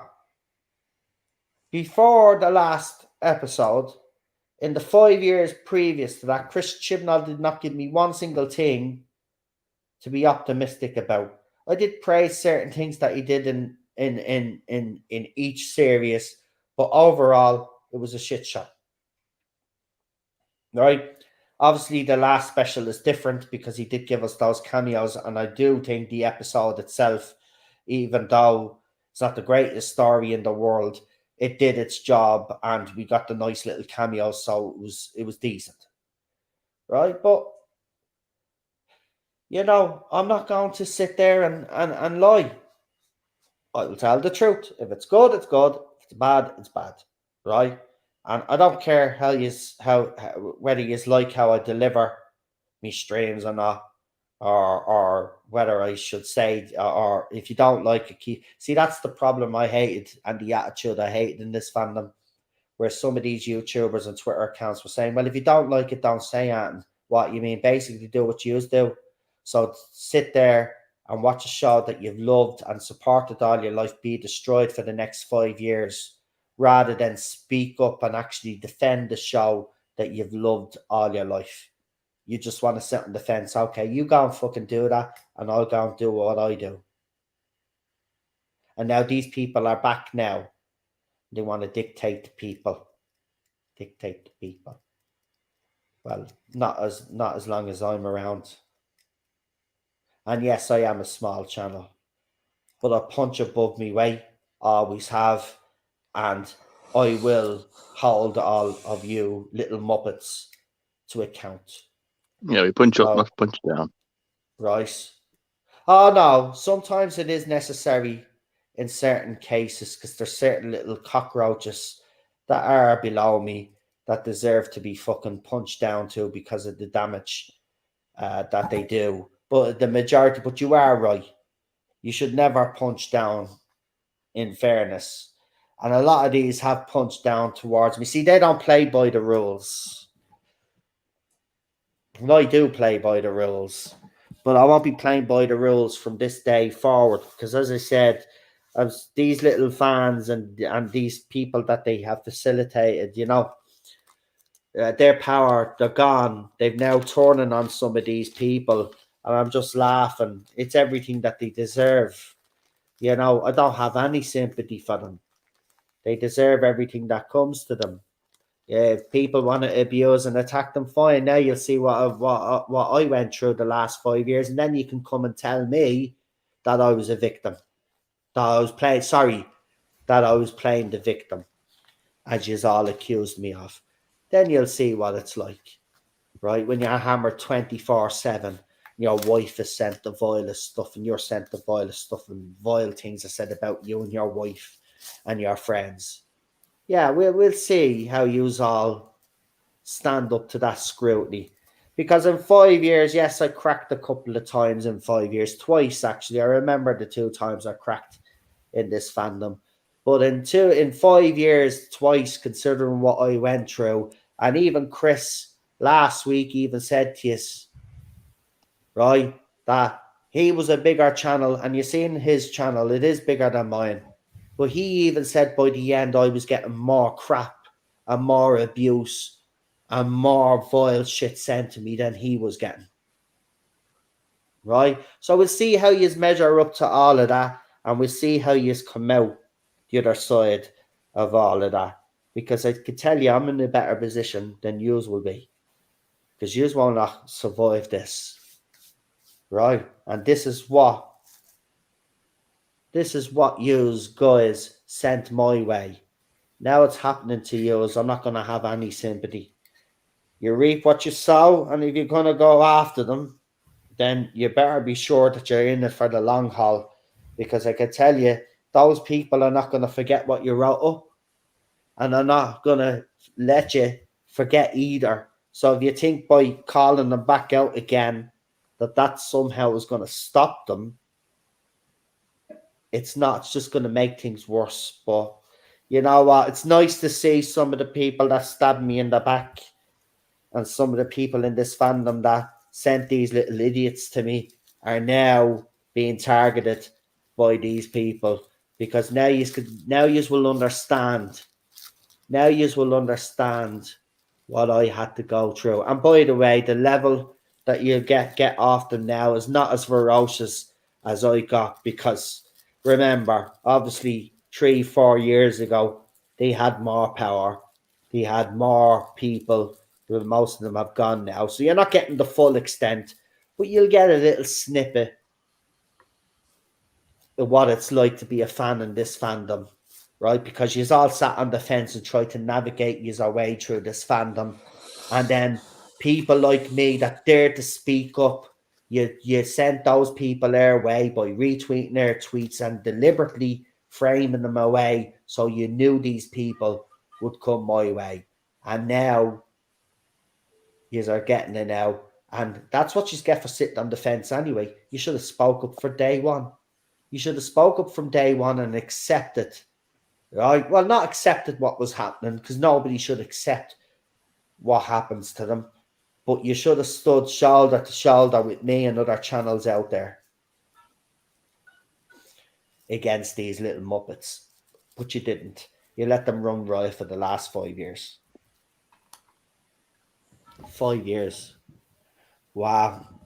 It's been a long journey, but look, this will be the last ever thing I say on this complete shit show of an era. And in fairness, I have stuck to that these last couple of weeks and months. We haven't actually, even when other people have tried to bring it up, I've said I don't even want to fucking talk about it, right? But as it is coming to the end of the year, because New Year's Eve stream is completely different, we won't be talking Doctor Who. We'll be just getting drunk and talking shy. So come and join us if you aren't doing that, and then you aren't going out and you can't afford to have a fucking drink. Come and join us and get drunk with us, right? I'll Better even come company on. anyway. I'll come on camera. I've got me fucking home brewed beers. So let's get pissed. That's what I say, right? So that's what we'll be doing New Year's Eve. So that's the last time I'm talking about that fucking nonsense of an era now. I'm done. But it's funny, and it's funny to see what's happening now. But look, it's done. Love you and all, but you won't stop talking about 13, Jodie. I have actually. Everybody will tell you I actually have. We have. I have actually stopped. I actually have. This is the first time I've addressed it now. Or actually, I did address it when they did. Actually, I didn't even address it. I only addressed it briefly when she said she wasn't Big Finish. I didn't even do a whole stream on it. I've no interest in Jodie Whittaker. Seriously, I didn't even do. Listen, if I was still interested in what came out of that woman's mouth, I would have done what Rabbi did and other channels did, and spoke about the fact that she wasn't doing Big Finish. But I don't give a shit if she doesn't do Big Finish. at the end of the day, right? It's not her saying no to Big Finish. She's just not marketable for Big Finish, right? That's the bottom line. Big Finish probably don't want her, but of But course, Nicholas Briggs is probably sat there but of thinking, "Well, course, save a bit of money there." but of course, you got to think about it as well. The save face, they're not going to actually come out and say they don't want her to do Big Finish. So look, she's not marketable. She's not going to do Big Finish. Right? Simple as that. She said, what did she say? Her comment was a waste of time or something like that. So this is a person that's a person that loved Doctor Who, right? Apparently loved Doctor Who. She says Big Finish is a waste of time. So the fans that supported her that would have bought this shit, she's telling you guys it's a waste of time. Chris Chibnall didn't give you Tasman either, right? And doesn't give you fix up all the other stuff. Waste of time. Never respected you. Tried to tell you this for the last 5 years, but you decided to fight me. They're showing their true colours now, right? Now, I say it's a bit of both. She doesn't want to do Big Finish, and I don't think Big Finish want her, if I was being generous about it, right? She's not marketable. You put her on any cover, she lost money. Simple as that. Wasn't even marketable in her own era. No. Yeah. Sticker on the Doctor Who annuals wasn't even on it. That's it. That's it. And then she was a sideshow in her own show because you can't have her front and center the screen, because if you do, the show just falls apart. Anyway, let's do the channel shout outs and we'll wrap this up. I think 3 hours and 21. This is even longer than Friday Night fucking contact. Come on. Fuck's sake, lads. And we get through a lot more fucking content on that one. But anyway, that was me. I did have a few rants tonight, but that's why you love me. So forgive me for me rants. My New Year's resolution is to have less rants. I don't see that happening.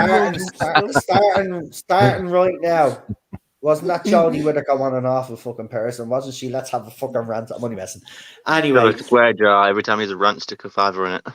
Anyway, yeah, I'd be rich then. Oh no, I wouldn't be getting the money. But what if you gave me the jar? Oh no, that's not fair. I'm only messing. Anyway, let's go around the panel and we will start with Real Super Doctor. I've got a YouTube channel under Real Super Doctor, and I've got a Twitter under Real Super Doctor. And he has a house somewhere in Scotland called Real Super Doctor too. So you won't find them. Anyway, our next guest. It's been a long time. It's the legend himself. It's Scott Stavros and friends wrestle with pop culture, and that is a fucking mouthful. Of all of the channel names, Daniel had to be the one that had to be the longest channel name because Daniel had to be different. Anyway, Daniel, all of that aside.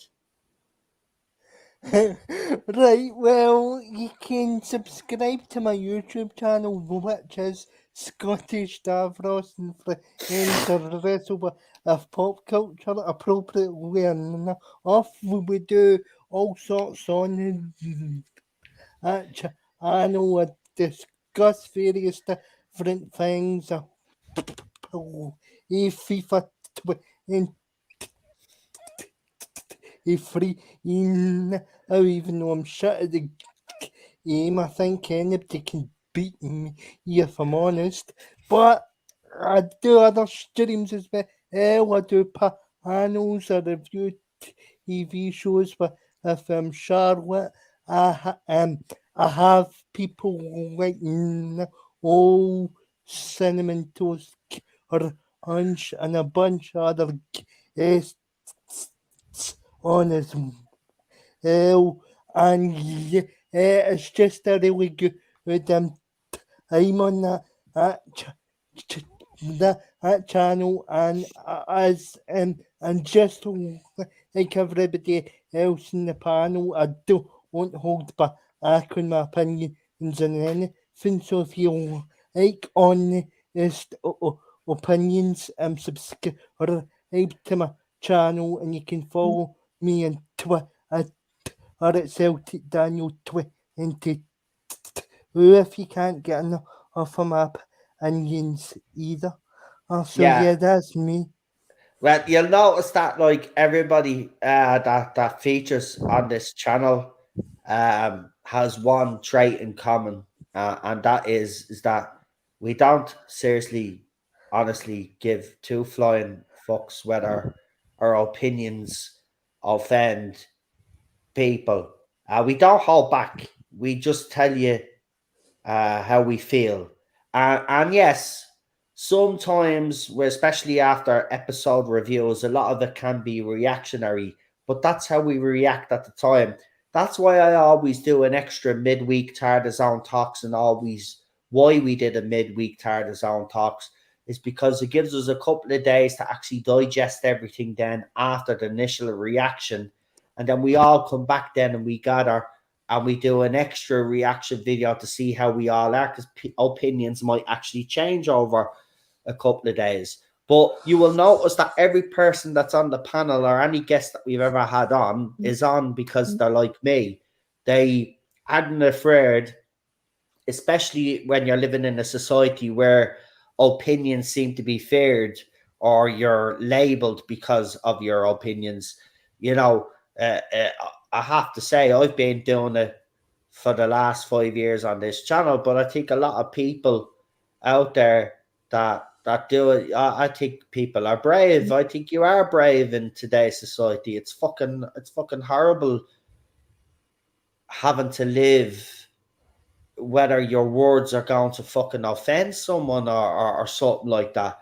So do you know what? I just live my life, man. If people are offended by me, there's just a simple solution. Just don't tune in. The people that aren't offended by me will go and watch the channel, just like they go and watch Daniel's channel, Real Super Doctor, Cinnamon Toast Crunch, Type 40, Rabbi's channel, whether it's Gary from Neurotic, it doesn't matter. You know what I mean? They'll have it's just ridiculous. People just need to fucking cop onto themselves. Anyway, next, who's next? It's Cinnamon Toast Crunch, and then it's me. Go ahead, Cinnamon. Right, well, you can follow me on Twitter at just Real B Beckett, and you can also follow my newly rebranded channel at Cinnamon Toast Crunch. But more importantly, don't forget to click below to subscribe to the official Tardis Zone YouTube channel. Thank you very much. Thank you very much. No wrapping up takes as long as the stream. Yeah. You don't be talking there. You should be busy getting prepped for Friday night show. What you doing? What you doing? Sonic boy. What you doing? Yeah. Hey. Hello. So yeah. See, I'm his boss now, so I can actually say that to him. So you want to get your arse into gear? What? Here, lads, what happened to new logos? Do you remember the channel was regenerating? What happened? Slacking. There? Well, yeah, slacking, isn't he? I think I'll have to reprimand them later now, tomorrow, when I bring him on. What do you think, lads? Yeah, I think you should. I'm doing work for John and Dean. Okay. Ooh, the cat is out of the bag. Well, I'll wait me turn. Even though, like, you know. Yeah, you're down the list. You know, you're not as important, I guess. Yeah, I'm not important anymore. You know, it's not like you brought him on the No Flash stream or anything. In fairness, if I bought him a Panasonic TV now, he'd be very happy, wouldn't he? And a video essay. I knew you were going to say that. He knows I'm only ribbing him. Lee will get it done when he gets it done. I know he's busy working for other people, but he knows I like to rib him once in a while. But I can't wait, because as I said, Lee and Chris have already got topics ready for tomorrow's stream. So yeah, that brings it to me. So Friday night contact tomorrow, 9 p.m. Join myself and the two other amigos, Chris and Lee, and we will be discussing the latest roundup of the week's news. That's Friday night contact. It's every Friday with the three lads. And then, as I said, next year, then we will be introducing very special guests to join us on that night, every Friday night, as I said. So yeah, I can't wait, because I love streaming with Lee anyway, because it's always a bit of banter. But you add Chris in there as well, who I do have banter with anyway. But Chris and Lee's banter about this Sony and Panasonic thing. But in fairness, last week I think was the first week where the two lads actually got into their stride, because we actually stuck to the topics of conversation, and then they had a little bit of a ribbon at the end, which was actually good.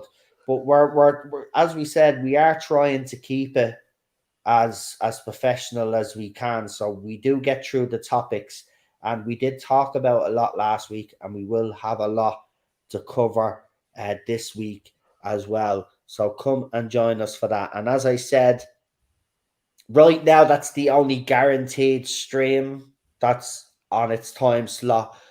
I'm still working on the others. So for now, which is not long, well, actually, the new year. So New Year's Eve will probably be the last. Well, it's scheduled. What am I saying?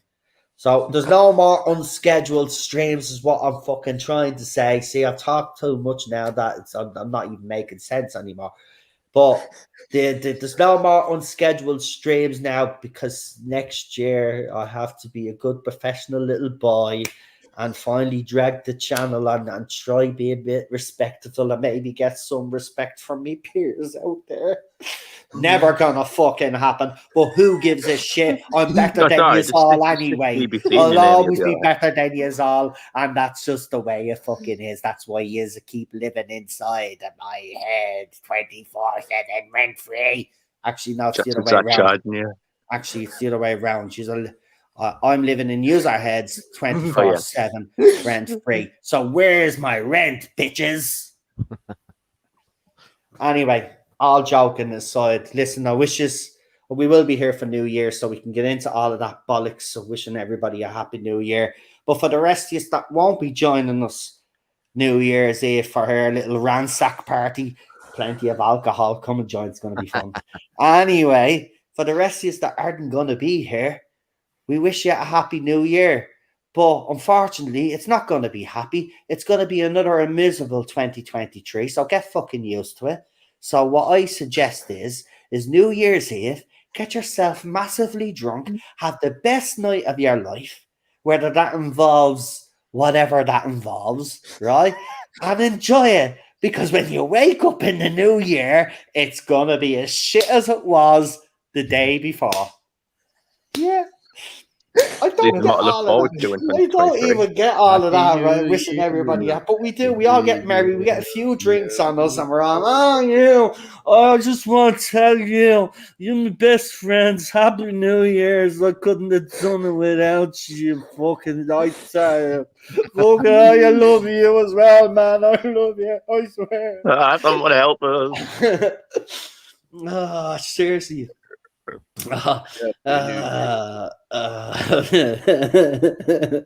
Seriously, man. Oh, this is good. I swear. But you know what? No matter how shit it gets, I'm gonna be serious here for just a second. No matter how shit it gets, right? We've got a nice little community here, and we've got each other. So even if 2023 does end up being worse than 2022, which it will, but by some miracle, if it doesn't happen, we're good, then ignore this speech. But if it does, right, we've got each other. And that's all that matters. And that's all that's important. Okay? And also on top of that, we might actually have a Doctor Who show that we can all actually get behind and actually get some escapism as well, which would be brilliant. If not, as I said fucking earlier, Elon, get me a fucking rocket to the fucking Mars, will you? I'm moving to Mars. I want me Martian fucking citizenship. I will fucking go up there. I don't care. I don't even need any women. Just send me fucking up there. DVD player, a TV, fucking internet connection, and I'm fucking happy, mate. And once I could play zombies on the moon, that'll be brilliant. If I can actually play the zombie map where I'm on the moon, that'll be brilliant. Or if not, that one. Send me to Mars. Mars or the moon, it doesn't matter, Elon. Get don't us drink out the of water. Here. Don't drink the water. Just don't. Yeah, that's it. Just don't. And don't mix with the locals either, because I heard they're a bunch of fucking grey bastards. Grey aliens, grey bastards. No, okay, that one flew over everybody's head, or maybe it just wasn't as funny. I'm thinking about Ice Warriors and Flood. Oh yeah. That's not a Friday night in a Dublin local. Do you know I haven't been to a Dublin local in ages, so I don't know what it's like anymore. Isn't that sad? Isn't it? It actually is sad. An Irish man not How going to a you pub. how is that? You're practically surrounded by pubs in your area, and yet you haven't been to one. Listen, I tell you, I have 1, 2, 3, 4. Yeah, but he's getting to that age now where it's better to stay in, 5, isn't it? Yeah. 5, 6, 7. Well, I've got 7 pubs. No, excuse me.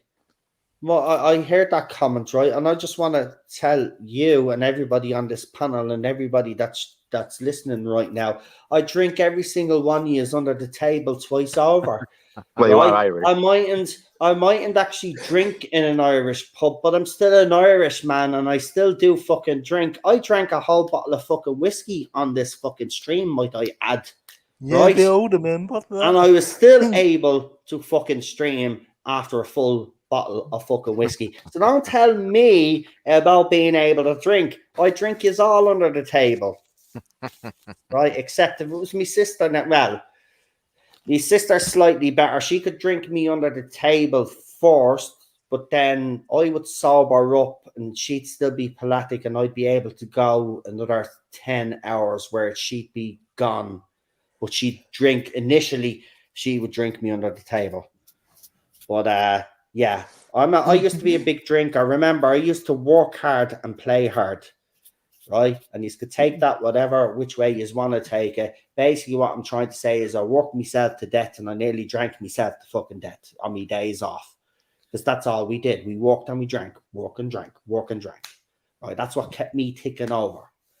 Right? I used to spend fucking hundreds of quid on a night out. Not a bother. The wads of cash be flying out me fucking pockets. If I wanted a bottle of champagne, I got a bottle of fucking champagne. If I wanted a bottle of fucking whiskey to myself, I got a bottle of fucking whiskey to myself. I used to go to nightclubs and be treated like a fucking VIP. And now those days are over, and I'm just a fucking poor bloke who's married now, though. So that's a good thing. But yeah. Yeah, I don't live that lifestyle anymore. It's a bit sad, but I will say it does change you. It does change you. Now, I'm not going to say I was an asshole with money. I wasn't an asshole with money, but I was obviously very cocky and confident and stuff like that. I think money does kind of bring that. And you can basically have what you fucking want. And I liked having everything I wanted.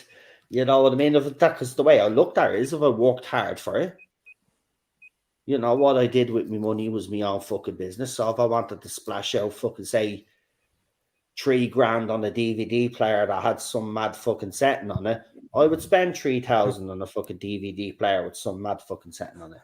That's just the way it was. Now I can't even afford a packet of fucking peanuts. But there you go. That's just the life, It's just the way life goes, Sometimes you're dealt with a good hand, then sometimes you get a crappy hand, then you'll get an average hand, and then one day you'll get a good hand again. That's just the way life is. That's how you should look at life. Life is like a game of poker. You'll always have some good hands, you'll have some shit hands, and you'll have some average hands, and you'll fucking have sometimes you have to bluff your way through it. Like a box of chocolate. Never know what you're gonna get. That's it. Or if your forest comes mad, and if your forest comes mad and you're a bit of a slut, you shag everybody and you give your son a metaphor about a box of chocolates. And on that note, I'm going to leave it there. But thank you again, because we are coming to the end of the year. Thank you to everybody that has joined us throughout the year, all the guests, all the panelists.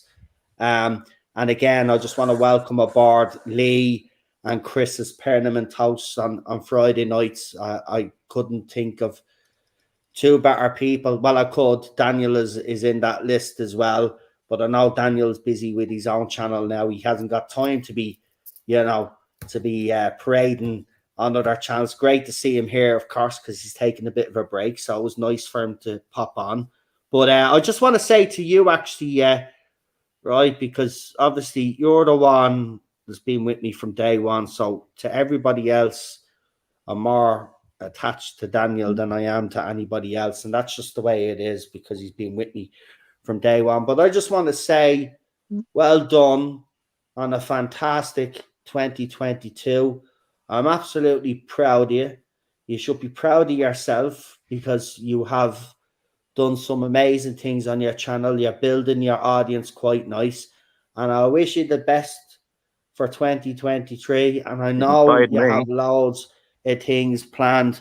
But I have to say, you've been, for me personally, out of all of our friends, you've been the highlight this year because of everything that you've done with your channel and how you've grown in confidence. And we've seen that growth in you. We've seen you mature. It's absolutely brilliant. I love you, man, as if you were my brother. I have to say, man, I'm really proud of you. You should be proud of yourself. And if you're not proud of yourself, you should be. And if you still have self-doubts, you shouldn't have any because you're an absolute legend. And what you've done this year has been absolutely amazing, mate. And you shouldn't dismiss it. What you've done has been incredible this year. You're going to have an incredible 2023 because I know you've got lots of things planned. My one advice that I'll give you is this, right? It's the one bit of advice, and I've given you advice throughout the years, but this is the one bit of advice that I'm going to give you that everybody in the chat and everybody here on the panel will agree with, right? 'Cause Jack did the same thing as well, and I said the same thing to Jack that I'm going to say to you now again. You don't need to put polls up to ask people what they want on the channel. People come and watch your channel anyway. You put up whatever you watch. This is what will happen on YouTube. I do the movie sounds. I've done them with John, right? Chris in the chat there has been one of the guys that has constantly been in the movie zone, but he'll even tell you in the chat, it'd be lucky if it's only me, Real Super Doctor, and Chris in the chat, right? Yeah. So there's two of us on the panel and Chris in the chat. But why do I keep doing those streams, right? If there's only one person watching, you might ask, right? Say, why would you waste your time now? Well, because you'll see the view count goes up after the fact. Now, it won't go up by much. I'd be lucky if I get about 80 people that watch a movie zone, right? Yeah. But that's 80 people, right? But the reason why I do it is because I enjoy talking to Real Super Doctor when he comes on. Yeah. And then Chris does be in the chat. And we have the banter with Chris. Now, there's times where Chris hasn't been able to make it because family comes before everything else, and that's fine. Yeah. Right? Me and John have bantered off each other, and we still had amazing stream. It is better when there's people in there, I'm not going to lie, right? But even having Chris there, right, that's still even enough. We could still enjoy it. This is the thing. My point is, you should do what you want to do on your channel. You will attract. This is the thing. You don't want to kind of stay stuck in a box. See, it's. I can change this channel, but it's going to be harder for me. Whereas it's not going to be hard for you because you've already put your foot into different and your hands into different things. You've already covered other stuff. Whereas when I first started off, I exclusively just stuck to Doctor Who. It's only in recent years where I've decided to start expanding, right? But it's going to be a lot harder for me to do it because people are just used to me talking to Doctor Who. So to get people to tune in, to listen to me, to talk about other stuff is difficult. And we've seen that even with the New Who watch-alongs, right? The classic ones did well. New Who ones used to do well, but then they dipped because people were getting sick of them, right? And even the movie zone, people tuned in originally, but then they kind of got sick of them. And me and John, and then it'd be either Chris in the chat, and then someone else might pop in. And but we'd still do them because we enjoy doing them. You should always do what you want to do. It's your channel, right? And this is the thing with a wider variety of streams like you do. you slagging me? Well, you No, do. no. Cinnamon, you're banned now. Cinnamon Toast is banned. You should always do. Point is, just do what makes you happy. Don't worry about other people. If they like your streams, they'll go and watch. If they don't, it's not the end of the world. Someone will watch your stream. That's the point I'm trying to make, right? You should always do what you want to do. It's your channel. Remember that. You're the boss. You're the dictator. You decide what's on your channel. And if anybody doesn't like it, well, then that's their fucking business, not yours. You're doing what you want to do. Yeah, you'll find an audience for it. That's it. Now, Cinnamon is banned now for his comment in the chat saying that he's fallen asleep here. Lee is just putting a smiley face because he's being Lee. And you're He's finished now. Lee brings out with me. Listen, I haven't been on in a couple of days. Coming to the end of the year, don't start ribbing me because me good boy has been gone on the last hour. All right, it's what we do on the Tardis Zone. It's what you love me for. So stop pulling me leg, right? Or I'll haunt you all in your fucking dreams when I die. I'll come and visit every single one of you little fuckers. Right? No better fucking man. Woo! If you see something moving in your kitchen, that's fucking me. You see something the corner of your eye, that's me. When you're looking in the mirror and you think you see something in the mirror, that's me. Anyway, as I said, no. All joking aside, no, Cinnamon is taking the piss, but he's kind of not because we're here the last hour. Poor fucker's probably waiting to go ages. But anyway, just do what makes you happy. I said the same as Jack as well. Jack was worried about doing streams about, all of that crystal healing stuff. And, I don't personally, honestly believe in any of that. But I went in and I watched the stream anyway, and I contributed in the chat. Now, not as much because I still don't get all of that, but it was very fascinating to listen to it. But as I said, do what makes you happy, and that's what made him happy. So he was able to come on, he was able to express himself, get a couple of things off his chest. That's what it's all about. That's what it is. YouTube can help you as well. YouTube doesn't have to be negative all the time. Daniel, you can actually help YouTube. And listen, in fairness, I think when you're at a football match, you're a very rowdy person and you aren't afraid to speak your mind. But I think when you first came on the Tardis Zone, you came across as quite shy. I mean, your very first Tardis Zone talks, I mean, I hardly got 2 words out of you, mate, because you didn't want to speak up. Now look at you. Yeah. From that time, and in fairness, the growth in you was almost immediate because I remember a couple of weeks into the Tardis Zone talks, I couldn't shut you up. You were always the first one. Yeah, I'm coming on tonight. No problem, Daniel. I've already got you. Daniel, I used to even say to Daniel will agree with me on this. I say, Daniel, you don't need to tell me you're coming on. I already know you're coming on. I said, I've already got your name down. Right? He used to love coming on, but I love that. But he got more confident about it. And then he went and he did his own YouTube channel. And he's had a few bumps along the way. This is why I'm giving him so much praise, because he has been the highlight of 2022. Look what he's done and he's achieved. And there was a while there where he was going to pack it all in. But a bit of encouragement for people behind the scenes that he trusts and he knows that won't steer him in the wrong direction. Yeah. Basically gave him a good talking to. And now look at him today. So he should be proud of himself. And you should be. You should be very proud. And now Jack is on that YouTube journey right now. And I wish him the best of luck as well, and you keep doing what you're doing. I've been watching your videos. I'm not going to say I'll go in and watch every single one when you throw it up, but I catch up on them, and I've been catching up on quite a lot. I've watched your latest figure one as well, so I'm loving those ones in particular. I used to collect them as a kid myself, figures. I mean. I used to be actually into the He-Man and the rest of the WWF.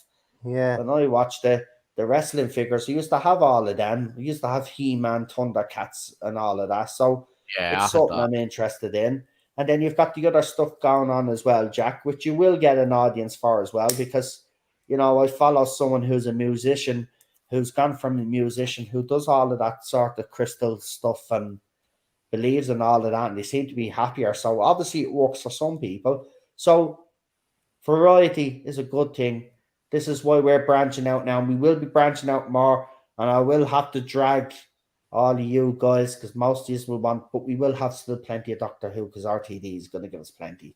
So don't worry, we'll have a mixture of everything on this channel. We'll be truly out there doing everything now, which will be great. And it's been a long time coming, but we've no choice now because it's all changing anyway. We have to. So there you go. So Daniel, well done. Keep up the good work, mate. And I can't wait to see what you have planned for us next year. I'm pretty sure it's going to be awesome. And yeah, does that you want to add actually? Because you have had a bit of a up and down year, but I think you're definitely ending 2022 on a high.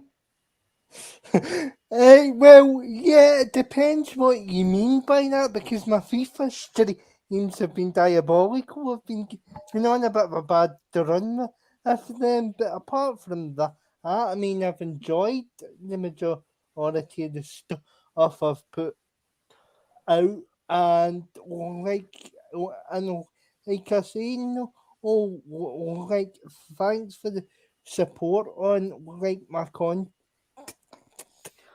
Because I have been branching out and covering the different things in it. For us, I thought, am I doing the right thing? But it turns out that maybe I am kind of doing the right thing, because I didn't really want to. I didn't really want to get stuck in the same topic again, and hopefully I'll be able to get you back on the channel again soon. Yeah, I'll definitely come back on. But I mean, look, you haven't gotten where you have by making easy decisions. I mean, you know, I remember when you announced your line of duty stuff, and then you were doing Sarah Jane adventures and stuff, and the people were out there like, you know, is this like what people are gonna? And you got an audience, man. Fair play. You did the Yeah. Beware audios as well, and you got an audience for that as well. I mean, Yeah, you did take risks, and that's the thing. You do need to take risks, and you are willing to take those risks, and that's why I'm saying it again. You're the highlight of 2022 for us YouTubers. You did really take those risks, and a lot of them paid off. They don't always work. Look, you're not always going to get everything right on YouTube either, right? You're always going to yeah, second guess, but as soon as you start guessing what your audience want, that's when you're in trouble, yeah, right? You should always do what you want to do. The audience will come to you. Do you know that saying in the field of dreams? yeah, If you build it, they will come. Well, it's the same with your YouTube channel. You know, if you stream it, they think it's good, they will come. So just keep doing what you do, man. Just keep yeah, doing what you're doing. That's my advice to anybody out there. Don't ask you. Oh, I used to do that. Remember in the early days, Ashes, what you would like to see. Not anymore. Just do what you want to do. If people want to listen to you, they want to listen to you. If I'm talking to one person, like Jordan, be Christmas Who watch alongs. We had Cinnamon actually guested on one. I remember that. But throughout the whole lot of them, the first three I had Tardis Spider, I think, in the chat, and a couple of other people. But in the middle of that, I had nobody watching, but I still did those streams. And then I got yeah, views after the fact. Doesn't matter. Sometimes you'll do a stream, you'll see nobody. Just keep talking, keep saying, you know what I mean? Be you. Yeah. That's why people have stuck around. But look, I'm gonna definitely leave it there now. We're on the 3 hour and 54 mark, and I'm not going past 4 hours. But look, thank you everybody for joining me tonight on the panel throughout the year. Thanks for the continued support. We will see us into 2023. Come and support us in 2023. Plenty to come. I'll see us now. Here's the trailer. Bye bye. Adios. Enjoy. Bye. Have a Bye. good See ya. one. I'm See ya. off to the. I'm off to ring Elon Musk now to see if he can arrange a first class ticket to Yeah. fucking Mars or the moon, because I'm not staying here. Anybody wants to come and join me, you're free to join me. But just know this, yeah, you are buying your own food, paying for your own food and your own, because I'm not sharing. Right, end the story. That's the way that shit goes down. Bye. Bye. Bye. No, we're not saying goodbye. I'm only messing. Bye.